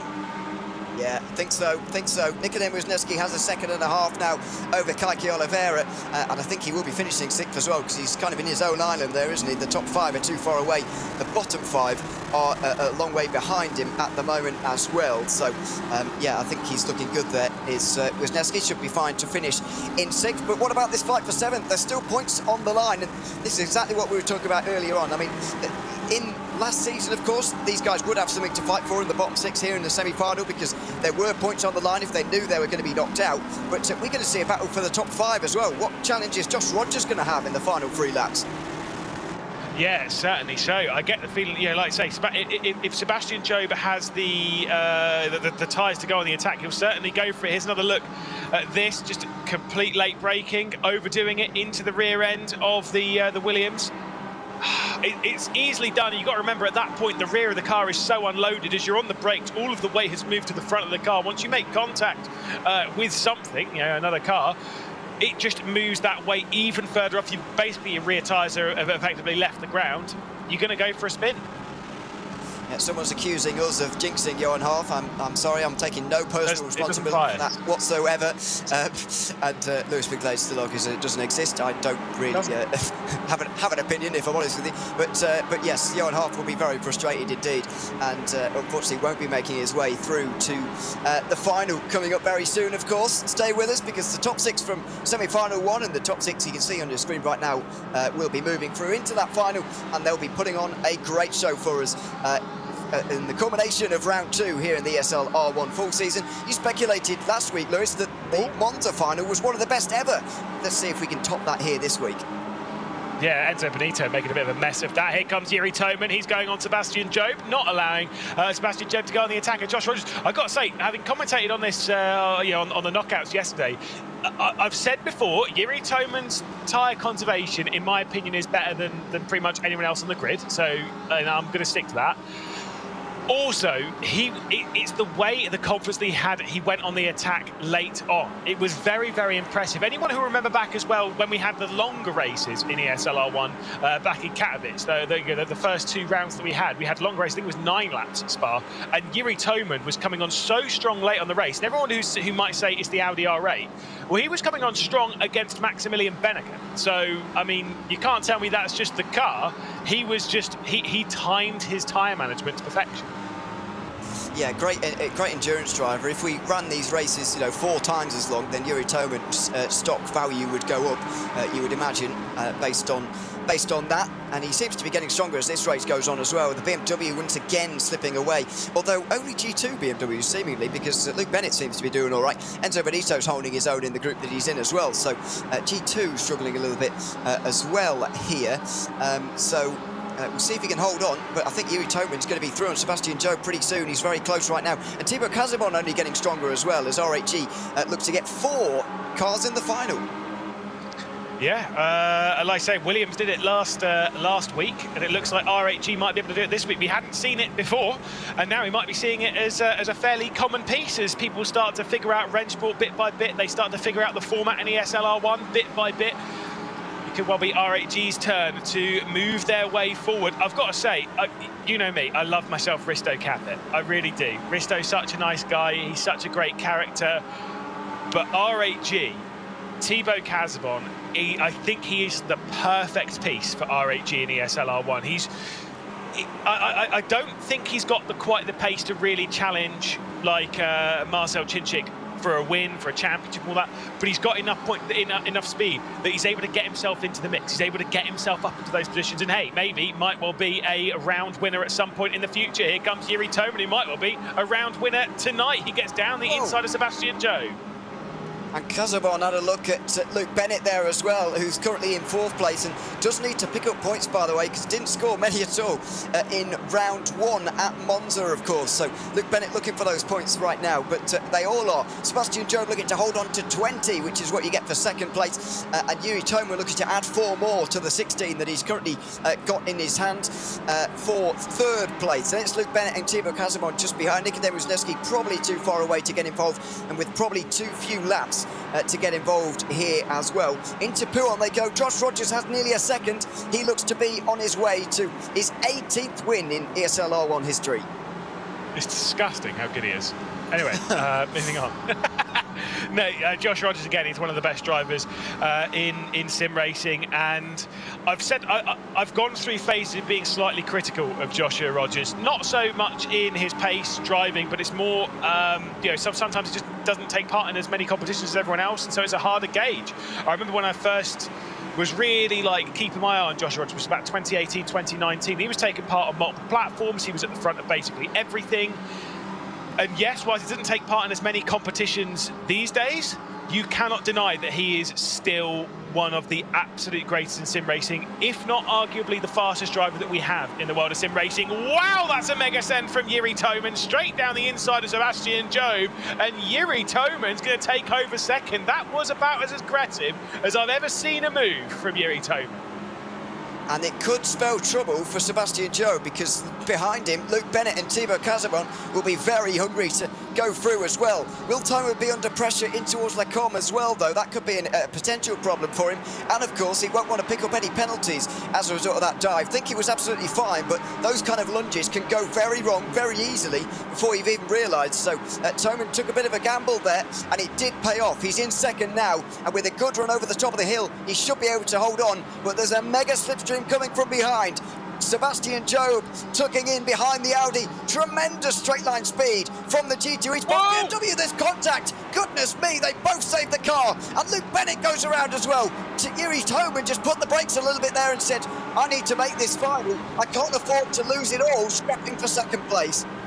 Yeah, I think that's exactly what it was. He had that contact with Sebastian Job and said, I ain't risking this. Whoa, let's back out, let's have a safe one. All right, sorry. That was very sketchy indeed. Again, don't know whose fault that might be. Might be something for race control to take a look at, but that was very scary. Could have eliminated a couple of drivers from the running here, and might well have opened up the door for those further down, those that don't have a chance at the moment. Kaiki Oliveira, they need help from someone else. They need some of that drama. That was absolutely crazy, Ewan. That was, and this is exactly the point that we repeat time and time again. It's the effect of points being available and on the line right now, and what an effect it's having as well. Great racing between them. Yuri Toman, though, making sure he makes the final by just exercising a bit of caution there. We'll see what he can do, though, in a few moments' time when we skip forward to the final race of the evening. Josh Rogers, though, will be one to watch throughout it. He was fantastic in the opening knockout, was 2nd only to Yuri Toman in the 3rd knockout of last night, and he looks to be on his way to another win. What a success story he has been in ESL R1. 2nd place in the Drivers' Championship at Riyadh, part of the winning team, inside the top 5 at the Munich Major as well. What a time he's had in ESL R1. He's won the most races in history, and now he's going to add another. Josh Rogers takes semi-final number 2 here at Spa. A wry smile, almost as if he does it all the time, which of course he does. 1.8 seconds over the rest of the field. Josh Rogers wins again here at Spa. He's too good, isn't he? He's just too good. Joshua Rogers taking another victory. Like you said, I hate using the word, but I will do for someone of this stature. The winningest driver in ESL R1. God, I hate that word. But it is true. He has won so much and continues to do so. We're going to see a big tussle when it comes to that final between himself, between Benneke. Maybe Yuri Toman's got the pace to throw himself into the mix. We'll have to wait and see. We will. Most people go with most successful, by the way, but you know, it's but winningest sounds so much worse. It does, yeah. But anyway, 18 wins to his name. Race wins, that is, in ESL R1 history. That's counting the time he had at Gamers 8 as well, where he was so successful. Unlucky to miss out on the Drivers' Championship and then part of the winning team, as I mentioned there. He'll be a force to be reckoned with throughout the final. But the final didn't go that well for him at Monza, of course. In the opening round, a rare mistake from him saw him down the back. Yeah, certainly so. I mean, like I say, we don't see too many mistakes from Joshua Rogers, but sometimes when you're at the highest level, qualifying lap can go slightly awry. It's easy to happen around here. I mean, there's a couple of places where you can exceed and receive a slowdown penalty in doing so, and that would drop you right down the order when it is so tight. There are your race results, by the way. Josh Rogers by 1.8 seconds ahead of Sebastian Job, who eventually did hold on to second place. Luke Bennett currently finished in third ahead of Tobin, and then Casabon and Nikodem Wisniewski, who will join them in the final. That gives us a tremendous lineup for the final race of the evening. It's going to be a very, very exciting final indeed. Yeah, certainly so. Like I said, there's a lot of big, heavy hitters in there. Not sure as to which one would be the driver I'd keep focused on taking victory in that. I mean, you kind of can't help but look past Max Benneker from semi-final 1. He looks so strong. Again, looking for more records to break. Yeah, he did win the opening round of ESL R1, of course, at Spa, and he's very, very strong around here. Are we going to get our record qualifying lap as well? Of course, that's something to watch out for. Make sure you stay with us as we'll be introducing the final very, very soon. The best 12 drivers from round 2 here will be going head-to-head for that round and the €1,000 that goes with it as well. Before we do that, though, let's throw over to an interview after semi-final 2. Certainly so. We've got Luke Bennett joining us this time. Hello, Luke. Obviously now making your way through into a final. 0 points to your name back in Monza. We won't talk about that too much, don't worry. It's a complete transformation for you. What have you changed? What's different this round? Or was it just first round blues? I think in the first round, I didn't really get a chance to show all the prep and effort that I put in. After a little issue on the start, I couldn't actually get past the first race.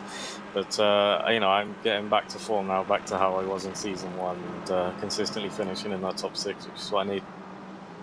Yeah, I mean, I think you had the most final appearances last season. I think it was 7 in a row, wasn't it? From round 2 to round 8, just kept finishing in that top 6, just kept moving your way through, and of course took a win in there as well. We're taking a look at some of the replays, including this bit just here that was between Sebastian Job and Yuri Toman. You were obviously directly behind that. What was going through your mind when you saw those two making contact on the final lap?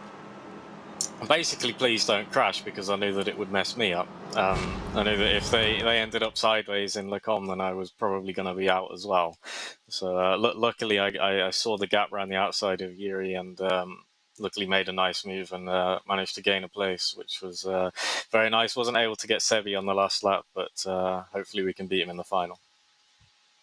Now, you've got to kind of look at how things have changed quite a lot when it comes to the points format as we come into this new season. Obviously, in the final, you're going to be going after every single position because it's a final. You're always going to.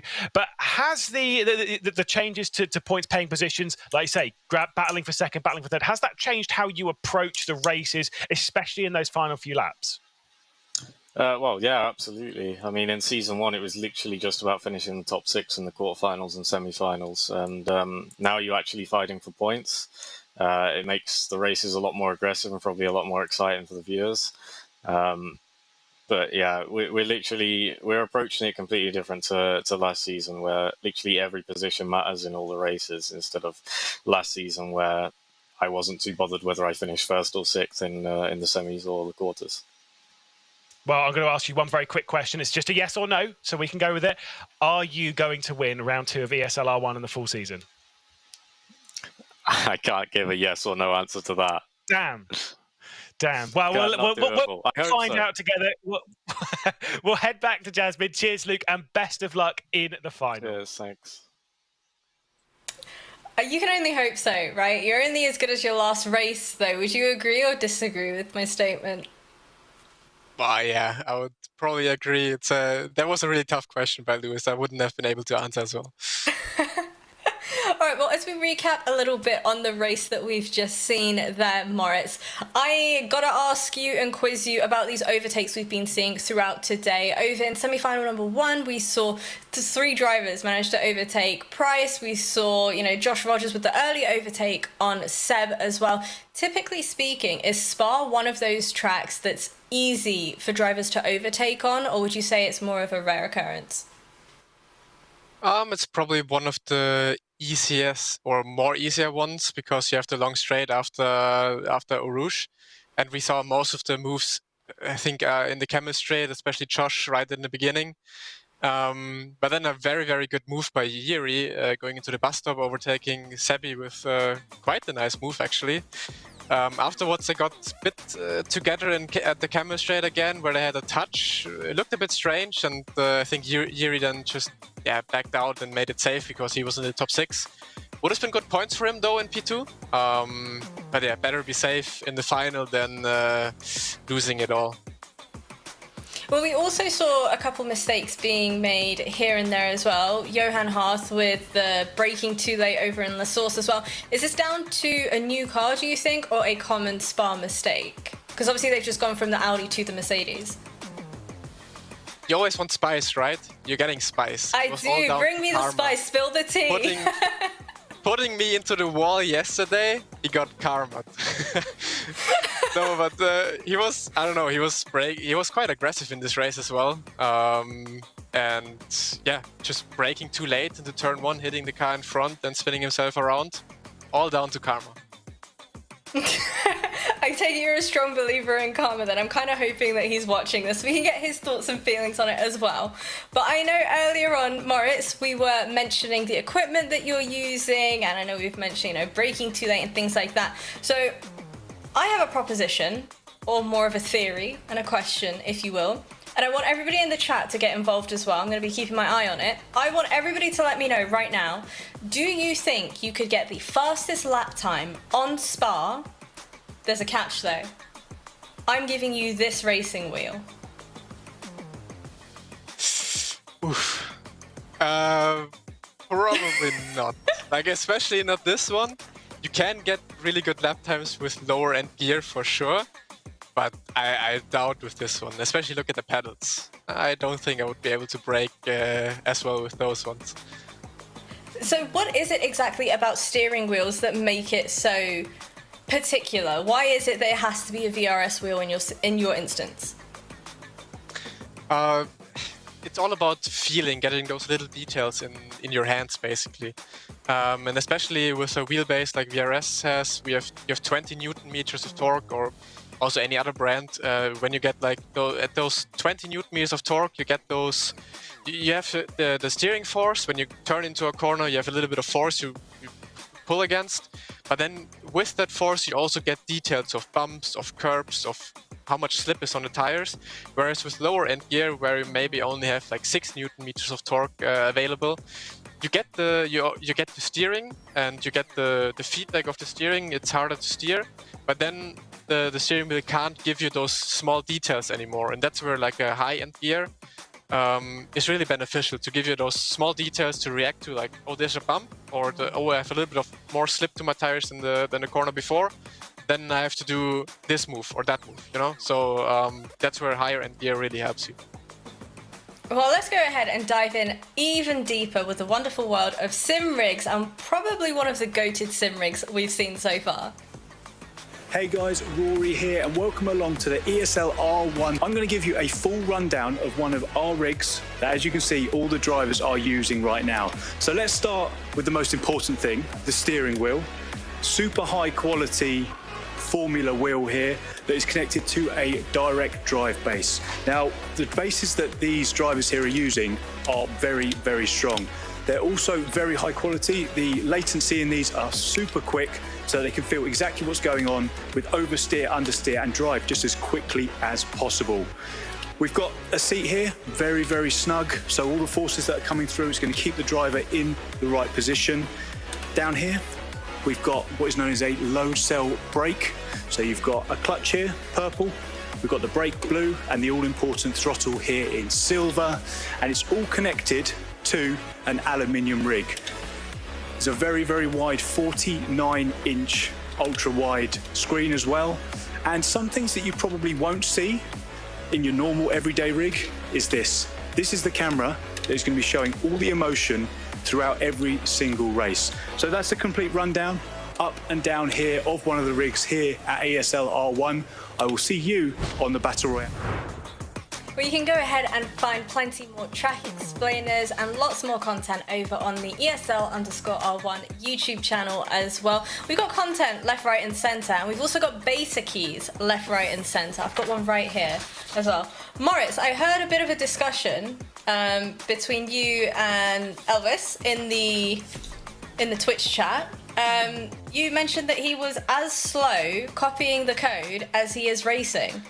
Do you stand by that statement? I do. I'm out here putting you on blast. No, we do a lot of ranked racing, like now saying like, guys, everyone with beta keys, go on do some ranked races. I do it quite often to prepare for my races and also just have fun. And it's nice to see a lot of people driving there, so please do that. And the last weeks I drove a couple of races against Elvis as well.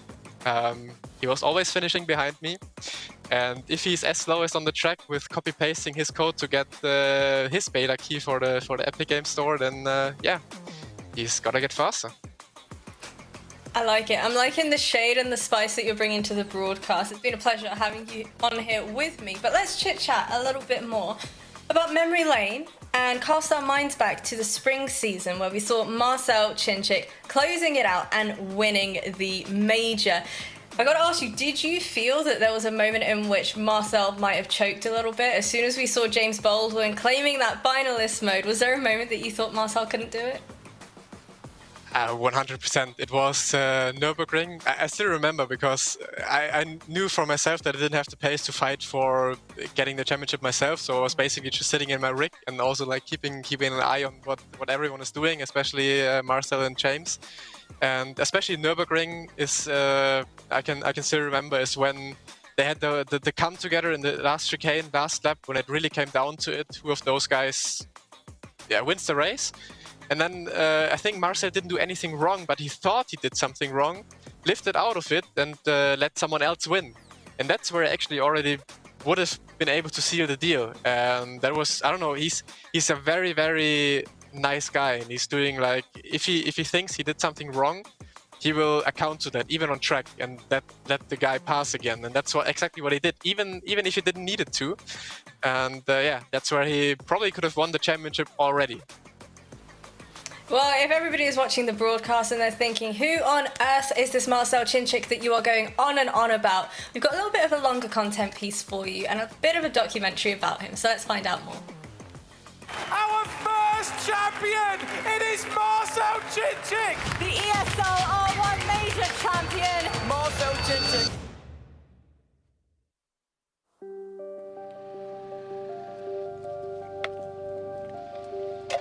I live here in Karanchkesi with my brother and with my parents. Who got me into racing? The first clear memories about motorsport, it was watching the F1. That passion is just stayed with me, you know. Probably it's coming from my mother and my father. Back then they were going to watch rally races. They bring my brothers also. We were going to do some go-karting. We wanted to race against each other and all the stuff, you know. My brother found out sim racing. We got our first wheel in 2008. It was a really, really basic one. It just could turn like 90 degrees to the left, 90 to the right, and it had only throttle and brake. But we were really, really happy with it. This is how my interest in sim racing started, and I'm doing sim racing since that moment. Wow, wow, wow, what emotion, what raw emotion, not just from us, not just from the team, but from the crowd as well. Of course, back then I couldn't dream that I'm gonna reach this kind of level, like in sim racing. If I told to my 8-year-old myself that once I'm gonna be here where I am now, I think he would be really proud, for sure. Hogy amikor megnyertem, ugye, amit éreztetek? Sírtunk. És végtelenül büszkék voltunk. Aha. Meg egyébként is büszkék vagyunk. Ja, tudom. Mind a hármatokra. Most stressful part of the race weekend is definitely the qualifying. I was being so stressed that I could even hear my heartbeat sometimes, you know, like beating. Marcel Chinchik once again starts feeling that pressure that's all over his shoulders. I never really met this kind of stress in my life. When I was doing the online rounds from home, I was just like getting out from the seat and walking around the room until the countdown was hitting 30 seconds left. Somehow it was helping to remove the stress. I felt better than being in the cockpit with my own thoughts, at least taking away my attention. You know, it was crazy, for sure. Chinchik, though, loses a place. Should it stay like this, Chinchik will not be going through. I would say like the stress level through the season, I think it got the worst in the middle of the season. Around round 4 or 5, I got a bit lost in the mind. Currently 7th, not good enough. Can he improve? No, this is not the best form we're seeing from Marcel Chinchik right now. I was blaming myself so badly, not really blaming the others.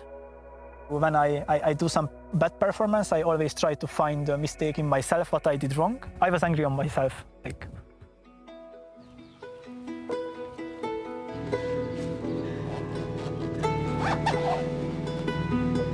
When I'm doubting myself or I'm being in low moments, I'm the only one who can do against it. I have to decide it in my mind that I can do better, I can be better.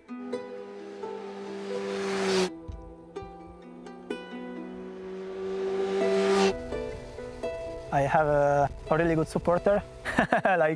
Through the whole season, I met with her on social media, and she's supporting me many ways. So I'm really thankful for that. Yeah. Especially for my parents also, because they gave me the chance for this whole thing. And of course, I want to make them proud.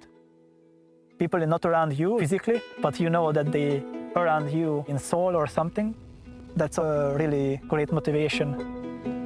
I need that kind of people supporting me to be back on the top again. Marcel Chinchik out back! He's going to go through! Marcel Chinchik has put the pressure right on to James Baldwin. It's Chinchik and Baldwin on the front row. Let's get the lights on and get this race underway.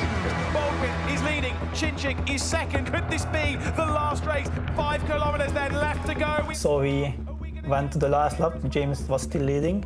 I was being really close to him and he was defending. It will come down to the very final chicane. I know that he's gonna go defend on the inside, so I was trying to go to the outside. I was trying to make the chicane, but I had no space anymore. I decided to cut the chicane, but already in my mind I decided that I'm gonna hand back the position to James. I was slowing down, and after that I saw that Erhan and James had an incident. James spun, Erhan went by, he won the race. He's gonna come through to win. It is not done yet. I can't believe what we've just seen. We are going to a 7th race. I was being really exhausted and didn't want to go for race 7 anymore. One final potential fantastic race. What's going to happen? Are we going to see the champion crowned? Marcel Chinchik once again starts feeling that pressure that's all over his shoulders. You know, being calm in sim racing is for sure really important. Every time, my hometown is just coming to my mind. This place is really close to my heart. I like it. I really much. She likes the camera.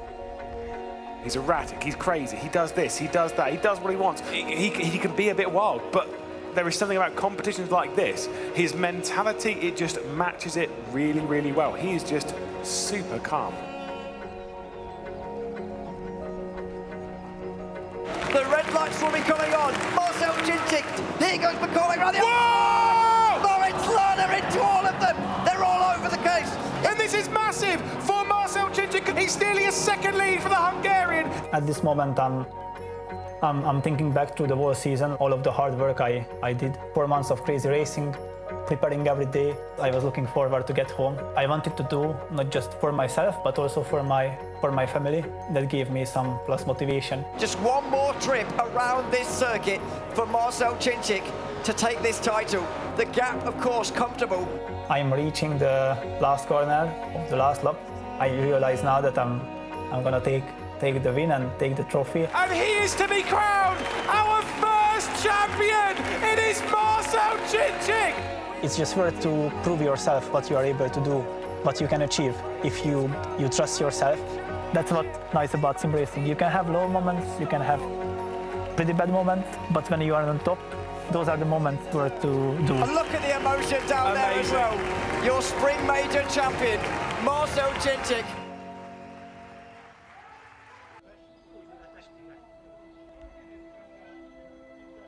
So after I won the major, my boss congratulated me. Like he wrote to me on Discord actually. We keep pushing.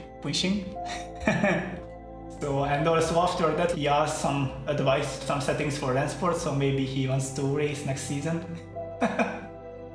Being the best from 48 drivers, doing so many laps, so many hours, everyone was being on the limit to realize actually I could do it. It's still hard, but I start to believe it, you know. It's just probably giving me more motivation for the next one, being hungry for this again, you know. Absolutely beautiful documentary. Credit to the entire ESL team for putting that together, because honestly, chef's kiss. It's quite emotional though, no, Moritz? Yeah, I love it. Like we definitely need more of those in sim racing, and it just shows more of the person that you're actually following on stream, that you want to win. So, and that is I think very important for esports as well. So yeah, very good documentary. Well, we also heard Marcel mentioning his kind of pre-race ritual, kind of pacing back and forth before 30 seconds is up on his screen as well. And we have this debate back and forth about LAN and online. And I know that Marcel, for example, definitely prefers driving on LAN. Luke Bennett, when we take a look at his performances, he's performed better online. What about you personally? Where do you fall? Is it more of a LAN performance for you or online? Where do you thrive? Wow, 100% LAN. Like, I would love to be somewhere right now in the world, I don't know where, and just being on a stage with all the other drivers next to me, driving there. It's just so much fun, so much of a different feeling, and I always like perform a lot better when I'm at an environment like this, except of being here at home. Of course, this is my rig, this is where I'm feeling comfortable, but LAN is infinitely much better. Especially because you get to play Jenga with me, right? And for anybody that doesn't know, Moritz is unbelievably good at Jenga. We were playing for like over an hour. It was really good. But if you're wondering why the race has not been underway yet, it's because Race Control are actually looking into an incident that took place, which I'm pretty sure we can bring up on your screens right now. And Moritz, maybe you might be able to give me your personal thoughts on this incident and what kind of penalty you might issue. Okay, so I guess this is... I think we came a bit late. This is the one Sebi against Yiri. Well, I think it probably was a bit of netcode involved, so like the cars made contact, and then looks like Sebi got a weird punch in his steering wheel, so we turned right, and then, yeah, got all together, but that's racing incident at best. Like, no one should get any penalty for this, in my opinion. Well, in your expert opinion, let's find out whether or not that was actually the case. As I can confirm, we actually have the results from semi-final number 2. Now taking a look at these results that we have here, any surprises thrown your way? Not really. I think everything is how it should be. Like all the drivers that I expected to be up front are at front, even though everyone would have had the chance. Like all those drivers are incredibly fast, and yeah. Now we have the final. I think this is one stacked grid. Quite crazy with Sebi on top, 118 points. He has incredible lot of points. But yeah, Dan McCormick already behind. Marcel, who we just saw in the documentary, in 3rd place. And yeah, just a lot of good drivers in there. But yeah, my pick still is there. Max Benecke, my teammate. I still would say he's probably gonna win it. Now let's just reiterate once again, okay, you did highlight that this was an incredibly stacked grid, and you still are supporting your teammate and still rooting for him and thinking he's going to walk away with the victory. Of course I have to. I mean, we're supporting each other all the time, so I also have to support here. It would be stupid to say anyone else, so it's going to be Max winning. Well, let's find out whether or not your prediction is going to ring true once again. I want to see everybody in the chat spamming away their support for Mouse or potentially any other team as well. My prediction, I'm going to have to say I think Seb closes this one out, to be honest with you. What do you make of the Seb prediction? It's not a bad prediction because he's on fire as well.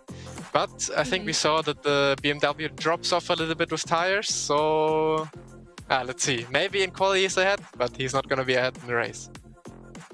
All right, well, for Moritz, it's been an absolute pleasure to be joined alongside you on the broadcast. I hope you've had a whale of a time. Is there any final words you want to give to everybody that might be watching? Oh, final words, just always the hardest part of interviews. No, just enjoy the show. Hopefully a lot of you guys got your hands on some beta keys and we see each other in some online lobbies in the next few days. Amazing. Thank you so much, Moritz. I'm going to throw it over to Lewis and Ewan as we get things underway now.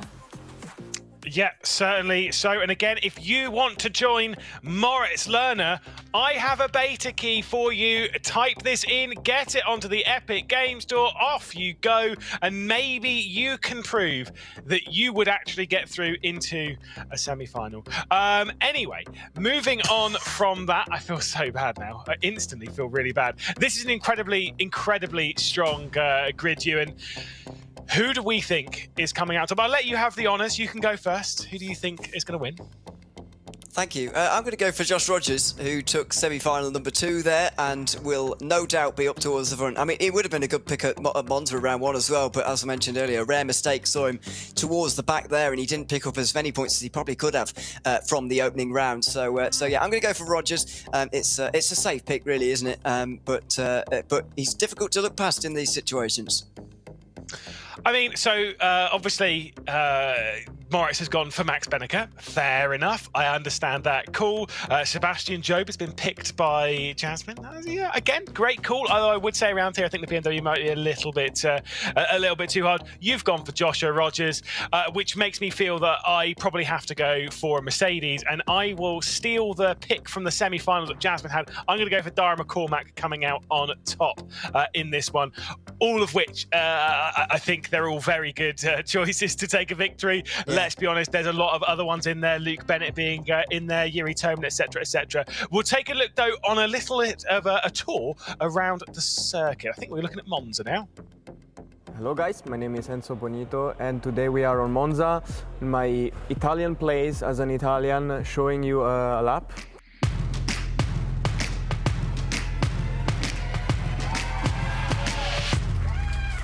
We're starting on the beautiful and long start finish line straight.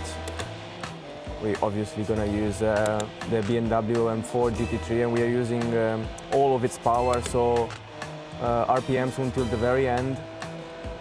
Here you brake at 150, you use first gear, you jump on this curb, the first one, but you don't hit the second one to not unsettle the car for the exit, so you can carry all the speed. Use all the gears, stay as close to the right side as possible on the straight to minimize all the track loss, to minimize the lap time. Again, very strong braking point. We brake at around just before 100 meters. Second gear, you cut the first curb and the second one here. Be careful on the white lines to not go outside and get a penalty. Third gear here, stay as close as possible to the curb but don't hit it, and then use all the track on the outside. Fourth, then back to third gear, 50 meter. Don't hit the inside curb, but take all the curb on the outside, get maximum speed. Watch on the outside gravel there, not to slow the car down. This is like one of the probably best bits for me on the track. You brake at just before 100, third gear, you jump over the left curb, you stay on the right curb, put fourth gear to maximize the exit speed, jump again over the curb and use all the track. And here we are on the beautiful last corner. After Ascari, you brake in between 150. It depends how much you like, but stay here on the right side as possible. Fight the car a little bit and stay on the right side again to minimize all the time loss and get the most out of the track. And that was a lap. Hopefully you guys enjoyed it, and yeah, see you soon on track. Well, thankfully, Enzo Benito got to take a little tour around Monza without being distracted by two very loud commentators in the background. So there is that. Of course, if you have received your beta key, if you have got yourself onto Rennsport and you're looking to maybe get up to speed a little quicker around some of the circuits, and you quite like some of those guides, you can go and find them all on YouTube at ESL_R1. Not only will be all the guides, there's all the broadcasts, there's clips and stuff from the broadcast. There's so much ESL R1 content on there. It'll keep you going all the way up until round 3. Of course, we're waiting for the final. It will be on in just a few moments' time. They're just getting things ready for the practice session. Of course, there's a few protests to take a look at from that semi-final too, which they've all dealt with. So just getting ready for that final, which, let's be honest, Ewan, is an unbelievably stacked grid of sim racing superstars. It certainly is, and we went through our predictions, the four of us, and we still didn't pick the major champion from spring. We didn't pick any RHEs, in fact, and there's 4 of them here. There's enough of them to choose from. So yeah, so many huge names on the grid here. There they all are, all 12 of them. Sebastian Job is still top of the championship, just barely, but you can already see the amount of points that he's accumulating compared to the likes of those further down, like Isaac Price, currently 16th in the standings, only 40 points. I mean, he's well on his way to being inside the top 24, even after the opening couple of rounds. The golfing class is going to be quite large, as we saw last season. I just, again, looking at this, it's just such an incredible grid, full of names that have been around in sim racing for such a long time. The likes of Maximilian Benneker, Sebastian Job, Josh Rogers, as well as names that haven't been around in sim racing for so long. Some of those young superstars coming through. Dara McCormack is one of them. Luke Bennett is another one. There'll be a couple of the drivers that we're looking at in our little head-to-head here. Of course, Dara McCormack having won 2 rounds last season. And Luke Bennett having won 1 round last season, but having the most finals of anyone on the grid. Struggled to get off the mark a little bit this season, ended Monza with 0 points to his name, but don't worry about that too much. Look at that top 6 run, look at those podiums. They have such high percentage in both, and the average grid position is 3rd so far. Now, Ewan, how important is grid position going to be around here? Would 3rd be enough? Well, I think it's just about enough. I don't think you want to be any lower than that. Realistically, you've got to remember that you can make up positions pretty quickly at the start. Now, we haven't seen particularly crazy starts, actually, in the 2 semi-finals tonight, but we saw quite a lot of drama last night in the knockouts and the opening laps, and we do generally down the years at Spa see drama in the opening couple of corners. So I don't think you really want to be any lower than 3rd if you want to win the round, but you can make up places pretty quickly. Track position's going to be important. I mean, it's not that you can't overtake. I think it's just that the field is so close on pace that it's difficult to work your way through the order, and when you start battling, you lose time as well to the leaders who will be getting away from you. So yeah, 3rd place is the absolute bottom line for me if you want to be a round winner here at Spa tonight. Yeah, I absolutely agree. I think if you're lower than 3rd, you're going to be in Trouble Town. Let's take a look at Trouble Town itself, because it is the Circuit de Spa-Francorchamps. Been around since 1922, one of the most historic circuits in the entirety of motorsport. Of course, redesigned back in 2007. They redid a lot of the curbs. Of course, it's been redesigned fairly recently when it comes to the curb and runoff usage. And Rennsport is the only place in sim racing at the moment that has an up-to-date laser scan of this magnificent circuit. It's host to some of the best corners in motorsport: Eau Rouge, Radion, Blanchimont even, as much as it is just a flat-out left-hander, it's still pretty cool. You got Pouon in there, which is a corner which I just despise. I've never figured it out. Les Camps Malmedy at the top of the hill as you start the descent. Undulation is key around here, as we can see some of these records. Most notably, though, we did see it on the other screen, the lap record that was set yesterday, Ewan. It was a 14.230. Maximilian Benneker set it. Do you think we are going to need a record-breaking lap to take pole position in this final? I don't think you're going to need it, but I think you're going to need to go pretty close. There might be some personal bests here for someone, especially who's going for pole position. I don't mean personal best in terms of practice, because we can all have one good lap when the pressure's not on. But it's about in the moment, and when we're actually in the session, when it actually matters, and when it's all on the line. So, I mean, we were speculating yesterday, are we going to see a lap record tonight? The general consensus that yes, we are. So far, we haven't been able to see one. Max Benecke got, 14 thousandths away, I think it was, in his semi-final when he took pole position and went on his way to another win. Are we going to see another fastest here? I'm not so sure, but we're going to get very, very close. We're going to get into the mid to low 14.2s, you'd imagine. Just waiting to see who's going to get there, really, because there's plenty of names who are capable of achieving that. I think if you want to beat Maximilian Benecke in this qualifying session, I think it needs to be a record-breaking lap, if I'm perfectly honest. I think Benecke's going to get close. He's so consistent around here in qualifying. I think someone needs to pull something very special out of the bag. That does happen in ESL R1. I mean, it was you and Arjuna that were on comms back in Riyadh at Gamers 8 when we saw that unbelievable lap. Genuinely, the best lap I have ever seen in sim racing from Joshua Rogers at the Nürburgring on the final day of the Drivers' Championship on that Friday. Came out of nowhere, set a lap time that wasn't just a normal, personal best, wasn't just a record-breaking lap around the Nürburgring. It was a lap time that was so fast, it was actually faster than his theoretical fastest lap, his optimal lap that he'd set it at home, no pressure on. And what I mean by that is the fastest first sector he's ever set, the fastest second sector he's ever set, the fastest third sector he's ever set. If you put all those three together, the lap time he set in LAN was faster than that. That is how impressive that lap time is. I think we're going to need to start seeing more of those lap times from this grid if we're going to see those pole positions. Yeah, I don't know. It's going to be so close. I mean, you're right. We are going to get close to that record, but I do feel as if there's not enough people going close to that for us to actually see a record. We'll of course wait and see on what we get in this qualifying session coming up very soon. But yeah, I'm wavering a little bit. I'm not entirely sure. But yeah, I mean, we've seen some special lap times in the past. Qualifying has actually seen sometimes more drama than some of the races in races gone past. I don't think that's going to be the case here. With so much on the line at the final, there's going to be a lot going on here. It's going to be very busy, of course, but yeah, it's going to be a busy qualifying session as well. And as we mentioned, it's so important. Not that it's hard to overtake here at Spa, but the field is too close for you to start lower than third, really. I think if we do, by the way, see a record-breaking lap time, it'll be slightly below the 2:30 that we have. I don't believe it would be a 1. If we see a 1, then fair enough, that's our pole time. I don't think we'll see many drivers. If you see a 2-minute 14.1, I don't think you'll see a second one in this. That would be ridiculously close. You've got to remember that these drivers are so close to the limit that there isn't much more left to be found. Also, just to clarify, for those of you that are sat at home and may not fully understand, we are in practice at the moment. We can see the cars driving around. These cars, they're all on fixed setups. They are all as the car is. There's no setup changes being made. They're all balanced to each other effectively, so all the cars are as close on performance as possible, but they still drive like they should. A Porsche drives like a Porsche, a BMW drives like a BMW, etc. But they're all balanced as close as they can be to each other.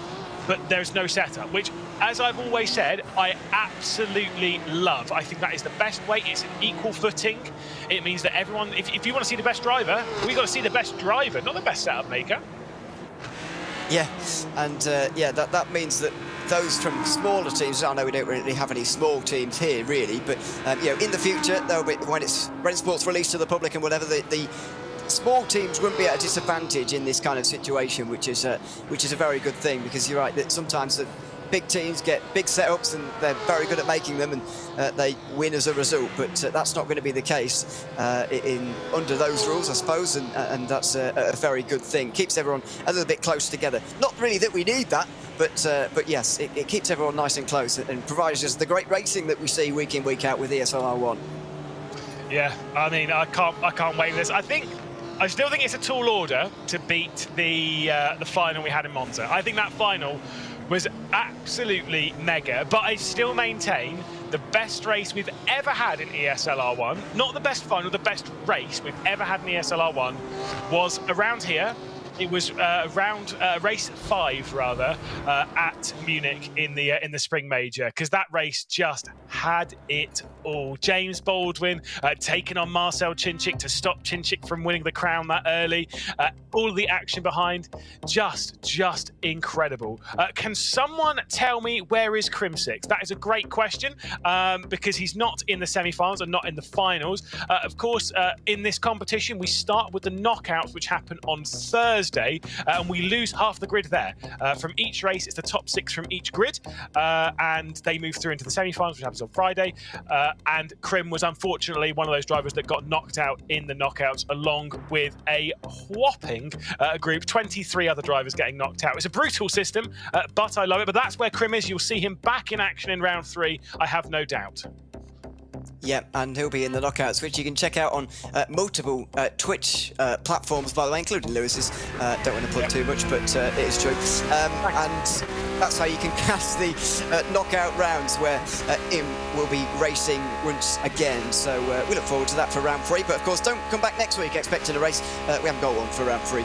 It's not next week, it's in a couple of weeks' time. So just be wary of that when you're tuning in on your Thursday evening. We're into qualifying though. Josh Rogers is out first, looking to set a time that nobody can beat, much like Sebastian Joe did. He was first out in semi-final 2 and was the pole sitter as well.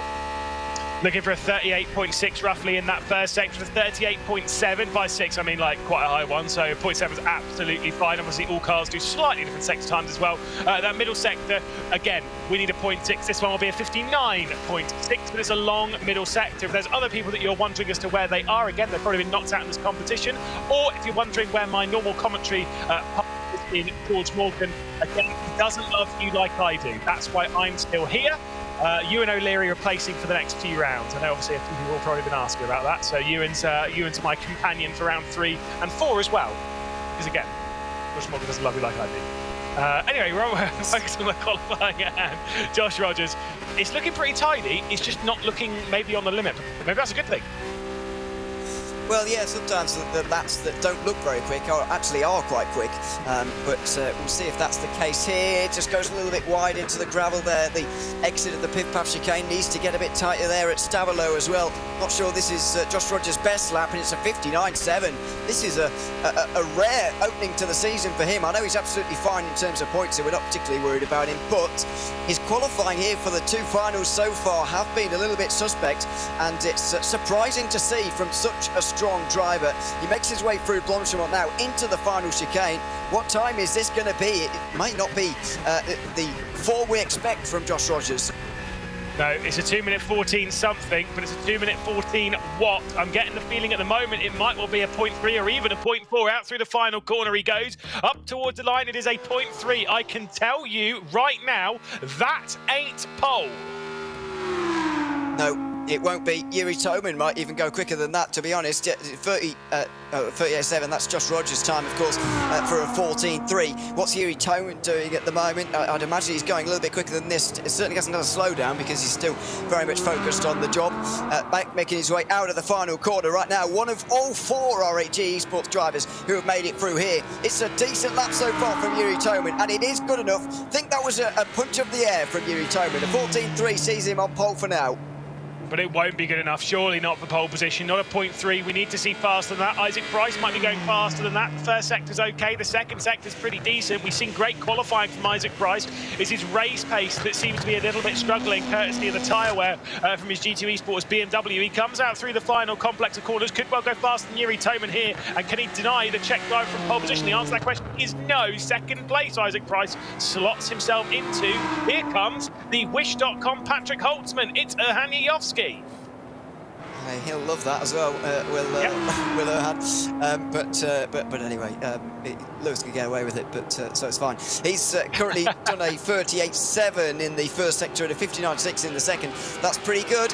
He should be right near his teammate. We could see RHG all over the front of this grid, judging by the way this opening part of the qualifying session has gone. We've now gone through 1/3 of the drivers, and both of the RHGs have done well here. It's a 14.2 from Erhan. That is a punch in the air. He's pleased with that one. He'll be up towards the front. He should be. That's a very nice time. Kaiki Oliveira will be the next one to come through. Takes a lot of curb at Blanchimont, potentially too much, although I do see quite a few drivers clipping that curb just a touch as they wrestle their way through. They head into the bus stop now. Kaiki Oliveira once again into a final. For Fury, he's looked so impressive, so consistent, so strong. He'll come up towards the line. What time is he going to do? It will be a 14.4, the slowest of the 5 times, but here comes a big, heavy hitter, and there's a string of them as well. Job and McCormack afterwards. Yeah, that's really fast from Max Benneker in the first sector, by the way. Almost unrivaled by anyone, certainly in this session, maybe ever. It's a really good second sector as well. This could be a record-breaking lap from Max Benneker. A 14.230 is what he did in the knockouts. It's a look of pain on his face, though, as he goes up towards the line. He's on pole, but it's 17 thousandths away from the record. I think he's disappointed with that lap, despite being on pole. What a lap it was. Yeah, I think he was disappointed it wasn't the record-breaking lap. You see him saying no. I mean, it still might be pole position, mate. I did say if you want to beat Maximilian Benneker, you're probably going to have to set a record-breaking lap time. Let's see if there's going to be one from Sebastian Job, who'll come through the final corner, a little bit of a fist bump before he's even got to the line. And it is! Oh! It's a 2-minute 14.1! An absolutely insane lap time from Sebastian Job. Unbelievable. We have never seen anything like that from anyone. And Sebastian Job, who's not even been here since the start of ESL R1 back in February, has set the fastest lap time we've ever seen at this racetrack. A 2:14.190. We said we weren't going to see a 0.1 today. Well, how wrong was that? Sebastian Job goes quickest, and that is going to be difficult to beat. Darren McCormack knew from early that he wasn't going to beat it. He's just under a tenth away, but we have seen something special here tonight. Sebastian Job surely won't be beaten here. It was the fist bump coming out of the final chicane. He knew that was a good lap time immediately. Sebastian Job then onto provisional pole. I don't think we'll see another 0.1. Maybe Marcel Chinchik, maybe Luke Bennett, maybe Kevin Ellis Jr., maybe even Thibaut Casabon got something special in the final sector. We'd have to deliver quite strong as he comes into that final complex. He comes up towards the line now. We'll see what the lap time is. I think it's going to be something around the Isaac Price, Josh Rogers section, maybe even a little bit just behind Rogers, ahead of Kaiki Oliveira. Even slower than that. In fact, he ends up 9th in all of this. And Kevin Ellis Jr. got on with that time very quickly there, didn't he? Because he's already at the final chicane right now. And he's doing all right as well, carrying Apex Racing Team on his back once again, as he was in the first season, really. Over the line now for Kevin Ellis Jr. That's a good time. 4th place for him. Best of the Mercedes in this qualifying session. Yeah, Marcel Chinchik then got his first racing wheel in 2009. You know, Leary wasn't even born then. That's not true. It's not true. Into Blanchimont. Of course, he's been in sim racing such a long time. We saw the stat from Sebastian Job in sim racing for a decade. I've been in sim racing for over a decade as well. We're all getting old. Here comes Marcel Chinchik then. See what he can do across the line. He'll wrestle his way through. We had that fantastic documentary about him. Will he be adding to the history books? He'll come up to the line. He's got a 14.190 to beat. He's not going to do so. A 14.3 behind his teammate Yuri Toman and Hankovsky. Luke Bennett, the last lap time we've got. Yep, and a bit of a different angle for him here. He's turned the lights on and all sorts since we interviewed him, which is strange, but he's going all right as well at the moment. It's a decent run at the final corner as well. Not sure it was his best run, but he'll be right in the mix. It's a 7th place with a 14.3. What a session we've seen there. The whole field covered by just 0.3 of a second. Incredible stuff then, and let's take a look at our final starting grid here, presented by our partners in VRS. Thibaut Casabon will start from 12th position and the final one on the grid alongside Kaiki Oliveira on row 6. Row 5 sees Joshua Rogers starting off the season with poor qualifyings in back-to-back finals. He'll be alongside Isaac Price. Marcel Chinchik, our spring season champion, will start his way from 8th position alongside Luke Bennett with that final qualifying time, and then it's Yuri Toman starting from 6th. We go within a 10th of a second for the top 5 as Darren McCormack disappointed, but still in the top 5 with 5th place. Kevin Ellis Jr. will start his way from 4th. Erhan Yuyovsky from 3rd. And then Maximilian Benneker was disappointed to be 17 thousandths of a second slower than his record-breaking lap time yesterday, and he will start from 2nd. And the reason why he was disappointed? because there was a record breaker in the house, and his name is Sebastian Job, a pole position once again, our championship leader, the race winner in the final back at Monza, looking to do more when it comes to the top of ESL R1. Can he take back-to-back wins? We've seen it before, of course. Darren McCormack got 2 in a row back in the spring season, but Sebastian Job added his name to the list of round winners during last week's event. There are now 7 round winners in ESL R1 history. By the way, he is, of course, the 7th over the course of the 9 rounds so far. Max Benneker also one of them, of course. What a race we're going to see, though. It's not all down to qualifying, and while Benneker was frustrated with his lap time, I don't think he could have done what Sebastian Job just did. Yeah, I mean, like I say, the level of pressure on. The only thing that I'll note about the BMW is the concern of it overdoing its tyres. People will say, yeah, well, it obviously was fine at Monza. Monza's not a particularly high tyre wear circuit. Spa is significantly higher than Monza when it comes to its tyre wear. So that could be in the forefront of the mind, not only of Sebastian Job, but also of all of those on the grid. Also, another little cheeky thing, Sebastian Job, when he took victory in Monza, won his knockout, his semi-final, and then the final. Maximilian Benneker has won his knockout, has won the semi-final. Could he be looking to win the final as well and take back-to-back? It would be back-to-back clean sweeps that we've seen on the grid. One for Sebastian Job and one maybe from Benneker. Yeah, of course it is. It's still possible for the Germans, so we'll see if he can manage it. There's going to be such stiff competition, though. I think this is going to come down to the end, though. As you say, Job's tyres are going to go off towards the end here, and he's going to have some defending to do in the final laps from Benneker, who will be right behind him. So yeah, this is going to come down right to the very end. It's not going to be settled quickly. No, certainly not. But it could be settled in a heartbeat. Maybe at turn 1. Let's take a look. Here comes the final for ESL R1 full season, round number 2 here at the start of the Spa-Francorchamps. We are underway with Sebastian Job starting from pole position. Maximilian Benneker taking a look down the inside of the first corner with Haniyovski. There's Kevin Ellis Jr. straight around the outside of Darren McCormack as they race their way down the hill. We are certainly going to see some side-by-side towards Eau Rouge and Radion, but not between these two. Darren McCormack got back in the 5th position. Kevin Ellis Jr. in the single file behind Haniyovski as they race their way up the hill. There is going to be a big attack as we come up towards Lake Com.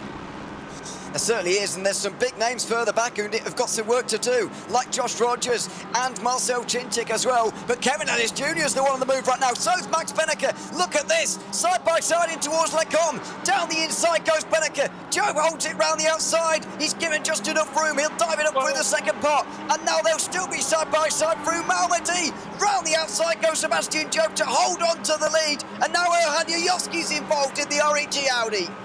Yeah, bravo. Amazingly, after all that, there weren't any position switches inside the top 5. That is absolutely incredible. Sebastian Job holds the advantage.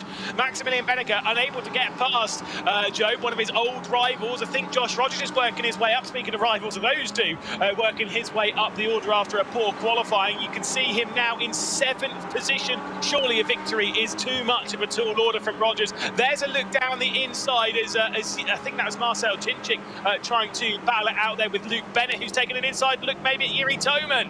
Oh, that was contact, and a pretty sizable bit as well. It's side by side between himself and Thibaut Casabon right now, who's sliding around a little bit. It's got up from 12th place though in the opening lap here, which is a good start for him. Isaac Price and Kaiki Oliveira also here, by the way, picking up the points once again here for getting into the final, but it's battling all the way through the field. Sebastian Job's got off to a good start here, half a second in front of the others, but this race is far from over. Yeah, certainly so, and we know that there will be a lot of battling in this as we head into the latter stages. Maybe Sebastian Job's trying to check out early doors, try and let Haniyovski fight with Benneker, and we'll have to wait and see. More beta keys for everyone at home. Check them out, Epic Games Store, get them redeemed, get onto the platform, and maybe you yourself will prove yourself as a future superstar for ESL R1. We're currently looking at the top reign, and all 12 of them come across the line, single file, no position switches from them as they head up towards La Source, and all of them remaining extremely close. Yeah, very close indeed for everybody now.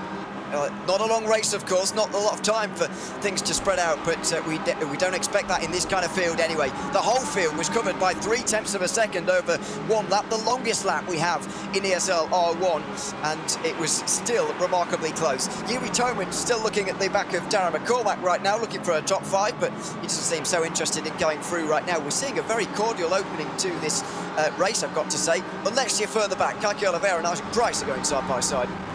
Yeah, certainly so. The battle for the wooden spoon, it kind of feels bad to call it the wooden spoon, but of the final it sort of is. But of course, as I always say, they are battling it out over 11th and 12th of 48. Let's put it into perspective. They have had to fight their way into this point. That is the beautiful thing of ESL R1. Yes, they're at the rear of the field, but they are still some of the best in sim racing.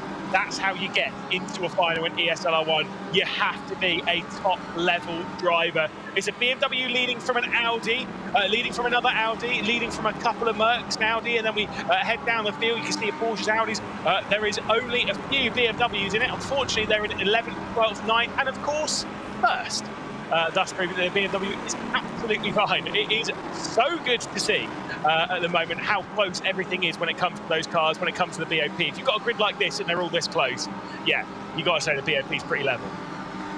Yeah, it's the stuff you absolutely want from a series like this, and the level of competition is just fantastic. All 4 manufacturers in the final as well, which hasn't always been the case over the course of the round. So yeah, it's absolutely wonderful to see. Still 5 laps remaining of this race as well, and it's been a pretty quiet opening to this race.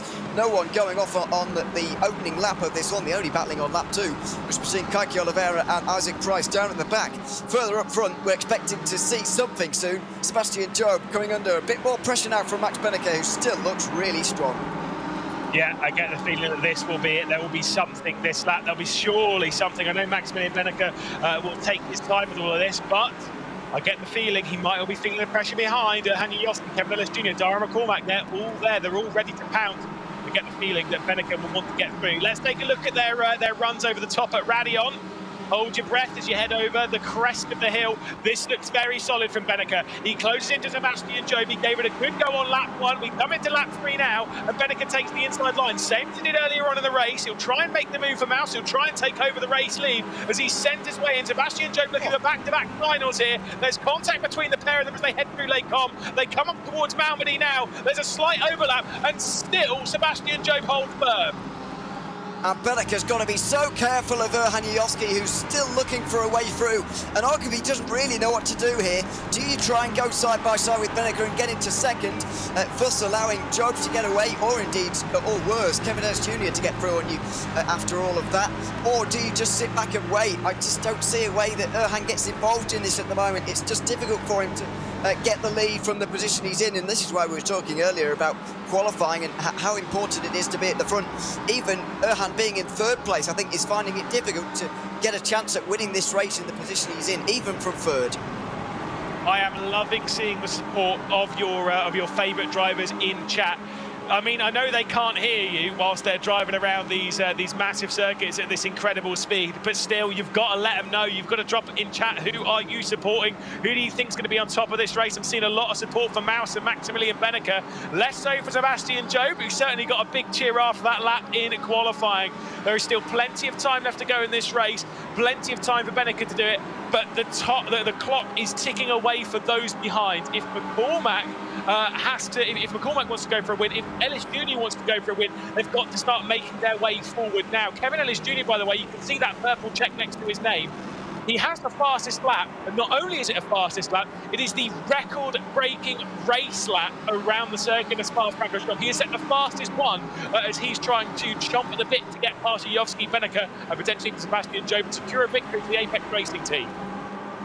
Yeah, we are seeing records broken tonight, left, right and centre, and it could be a record-breaking fight for the win here as well. Max Benecke is so close to Sebastian Job, who just wipes a little sweat away from his face right now. He will be sweating at the end of this one. It's certainly warm at the moment, and can he handle the heat here? Because Max Benecke is right behind him, looking for a way through. He's in the slipstream. The Audi's so strong, as you can see, and he's just edged towards the middle of the road there by Job, who just squeezes him. Slight bit of contact on the straight as well. Benecke goes for the lead.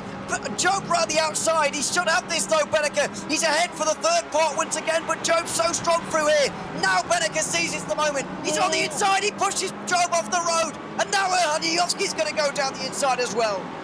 Yeah, a bit of a squeeze there for Sebastian Job as he's come back on, trying to get over the nose of the RH of Haniowski. Look at this though from Dara McCormack, straight around the outside of Kevin Ellis Jr. That is fantastic for Williams. He makes his way up into fourth position, bounced on the opportunity as all of those were slowing up the train behind. Kevin Ellis Jr. once again taking a look as they head down towards Buon, unable to work his way through. Same as with Yuri Toman, same as with obviously Josh Rogers, with Marcel Tinting as well, who were involved in that train. That was a bold move from Maximilian Benneker, but was it over the line? That is the big question. Again, race control will take a look if they require to make a post-race adjustment for this race. We'll have to wait and see. We've actually never seen that in a final in ESL R1. We've never seen a post-race adjustment take away a race victory from someone. Well, let's hope that we don't, because we don't want to see that, certainly. But I think it was close to the line there, in my opinion, for Max Benneker. I'm sure there'll be a discussion and debate about that one, but it was a risky one to take on, I've got to say. I think, to be honest, even if he hadn't put Job in the gravel there, I think he would have had the place anyway, so I don't really see the need to have done it anyway and risk a penalty like that. But anyway, he has done it now, and is going to deal with the consequences, if there are any.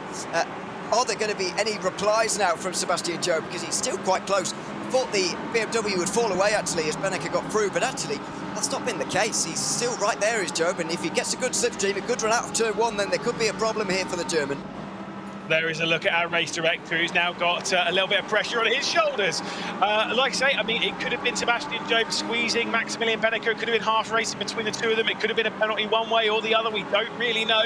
But again, that's what they have to deal with behind the scene. Even if we saw a replay, we wouldn't be able to give you an actual decision, because that is not our job. We are just commentators. We sit lazily in the booth. We're getting confirmation that race control will look into that move. Will Sebastian Job wait for race control to look into it, or will he try and fire one straight back down the inside to Lecom? The option was not quite open for him. He has to remain in second right now. He's got an Audi R8 ahead and an Audi R8 behind, but they do not belong to the same squad. No, Mausen, RHE at the front at the moment. RHE with 4 drivers in this race, by the way. Their team's championship getting off to a fantastic start. They run red line so close, of course, in the spring season, and they'll certainly be ahead of them after the opening couple of rounds of the fall season, on their way to a possible team's title. This is the replay of the incident, side by side between them. Now, just watch Benneker on the inside of the third part of Lecom here. How much does he squeeze Job out on the exit there? I think that's a bit pretty over the line for Max Benneker. It's certainly close. I think, to be honest, he was expecting to be fully ahead of the BMW on the way out of Malmedy, and so took the racing line. But the fact is, Job was still there, and he was pushed off by Benneker there, really. Yeah, I don't want to be too harsh, but yeah, for me, as much as you could say whether, like, there is this whole discussion of like, oh, well, you know, what's an overlap? That wasn't really an overlap, it was Maximilian Benneker's corner, and I get all those discussions. I just hate it. I think that's a terrible way to do racing. If there is a car there, you have to give it room. And on that occasion, I don't want to be too harsh. And again, we do not speak on behalf of race control. They can see it from a lot more angles than we can, with a lot more decision than we can, and it is their decision at the end of the day. I get the thing that might be over the line, Benneker. I think he might have squeezed Sebastian Job out there. But you've got to say, what if you're looking at it from the other point of view? If you're Sebastian Job, like, when you get to that point, you kind of know the move's already done. So I'm not saying back out of it, but you're not going to be able to hang around the outside of Rivage anyway, not from that position. Well, we don't know that, and that's the point, really. I think, you know, he's well within his rights to hang it around the outside there, and there's no point in backing out there for Sebastian Job. So, yeah, I think that he was totally within his rights. We'll have a look if we can in a couple of moments. But Max Benneker's got a lot of pressure here. Kevin Ellis Jr.'s all over the place. Darren McCormack was as well. That was high-stakes stuff over the top at Radion. Thankfully, they all saved it, but that was close. He puffs out his cheeks. Yeah, that was close to a big moment. Yeah, I'm not sure Sebastian Job will have the straight line speed to attack Maximilian Benneker. I think with that big slide over the top, it cost Darren McCormack and Kevin Ellis Jr. The opportunity to potentially make some more progress in the race. There is Maximilian Benneker, who could be under the ire of race control. You can see to the left of him. Wow, wow, wow. What could happen in this race? We have a lap and a bit left to go. I'm sure everyone's having their opinions in Twitch chat. We'll have a discussion after the race as to what we believe will happen because of it, and then obviously the actual official decision. We'll see what Veracity thinks. Maybe she'll side with us. Maybe she'll side with Beneke. But well, maybe she definitely will side with Beneke because it would be in her favour because she picked Sebastian Joe to take this. Basically, what I'm saying is we can't trust her. She'll definitely. There's a lot of bias in there. A lap and a half left to go at the Circuit of Spa-Francorchamps in round 2 of ESL R1 in the full cup. Beneke continues to lead.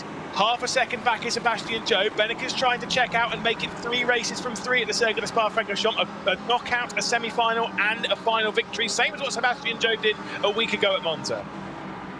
Yeah, I think Joe has left this too long, though. He's going to have to rely on race control if he wants to win here. And even then, I think Erhan Yoski might have something to say about that because Max Beneke's pace at the end here is just eclipsing that of the BMW, which seems to be falling away right at the end here. And that's no surprise, really. We often see that with the BMWs, unfortunately, that they do fall away towards the end of these races. Down in towards the bus stop they go. I don't think Job's close enough, really, by the time they get to Les Combes. Here we go then, out of the bus stop, onto the final lap of the race. We return what feels like returning home to the Circuit of Spa-Francorchamps. Every single time we come here, it is where our journey began back in Katowice in February.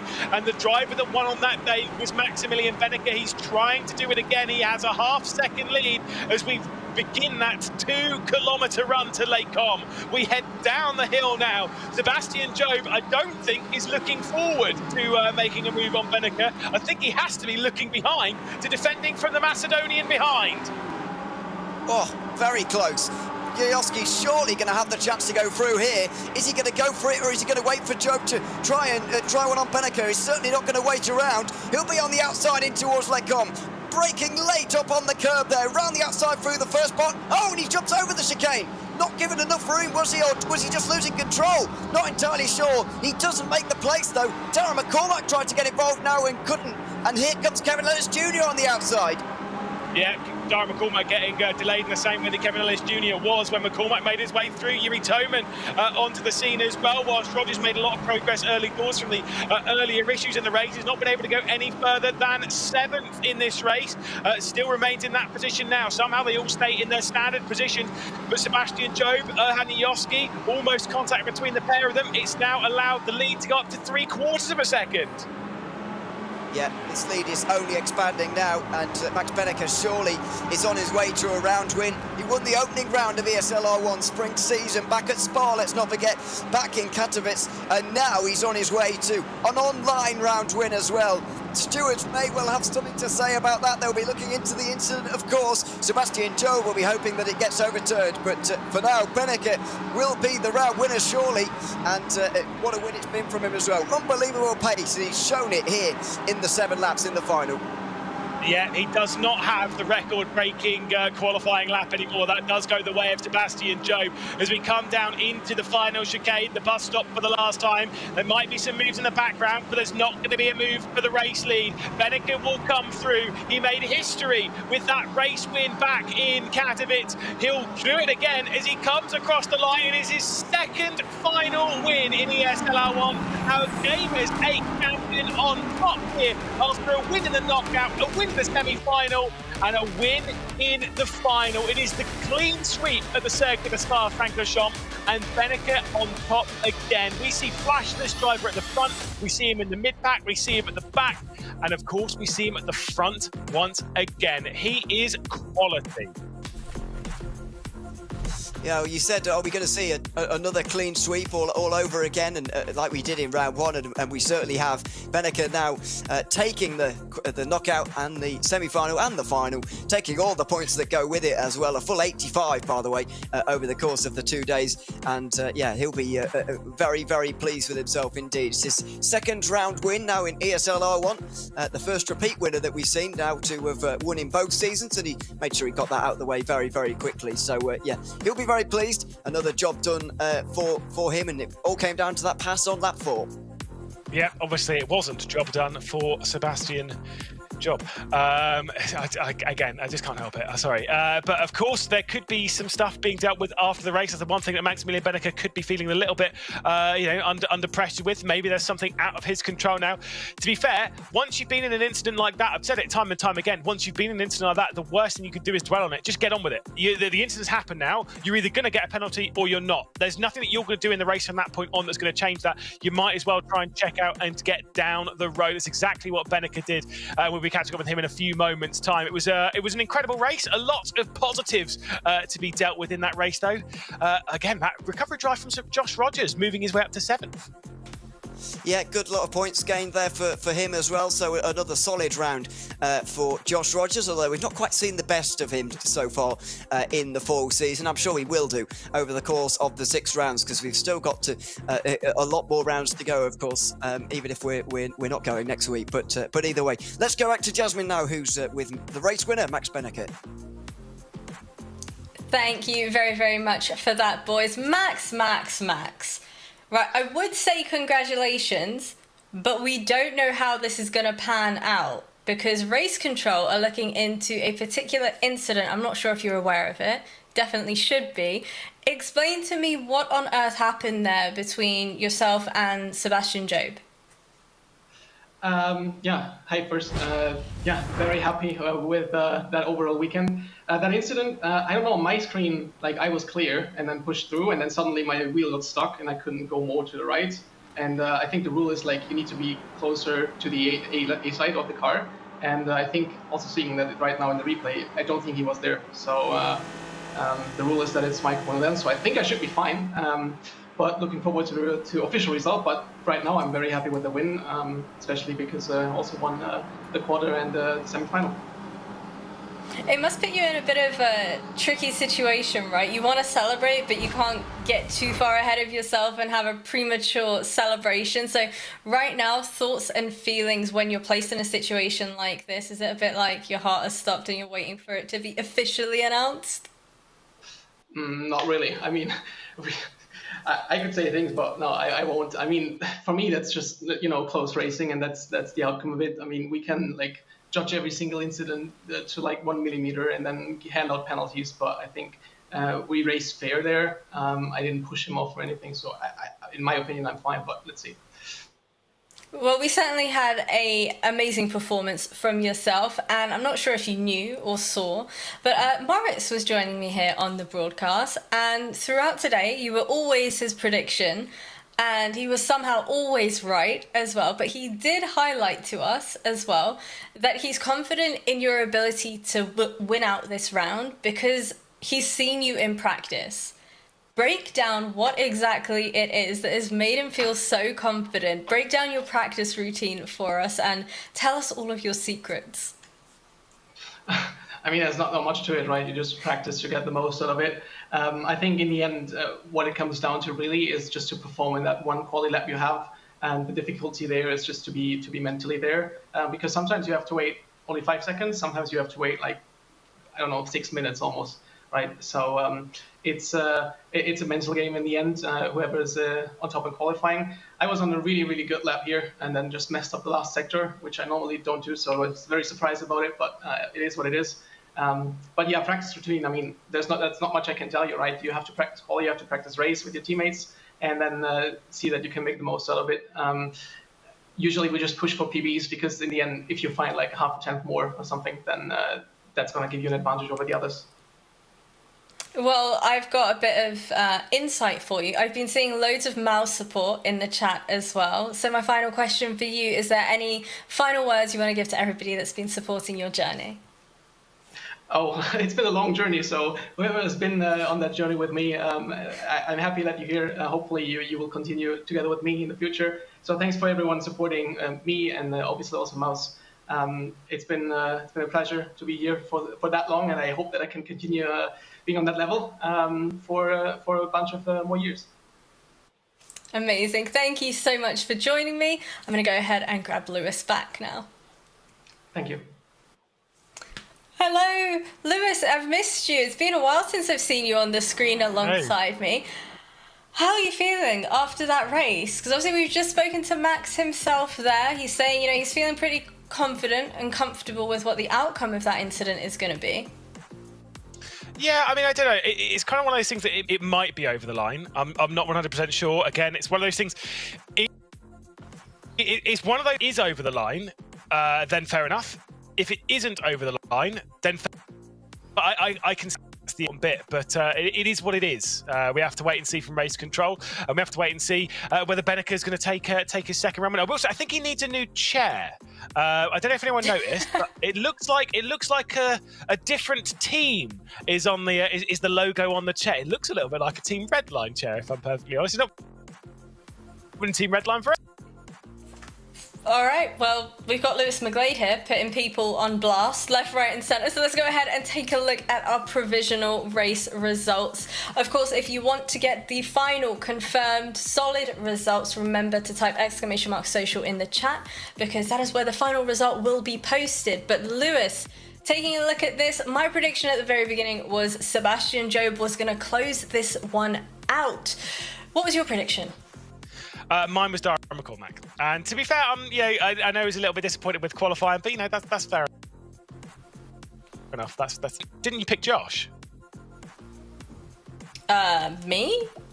No, Ewan picked Josh, I think. Yeah, so, yeah. I think Ewan might have done as well. Was there anybody's performance that threw you off a little bit? I was kind of hoping Luke Bennett would perform a little bit better. Yeah, maybe. Obviously, a couple of struggles. With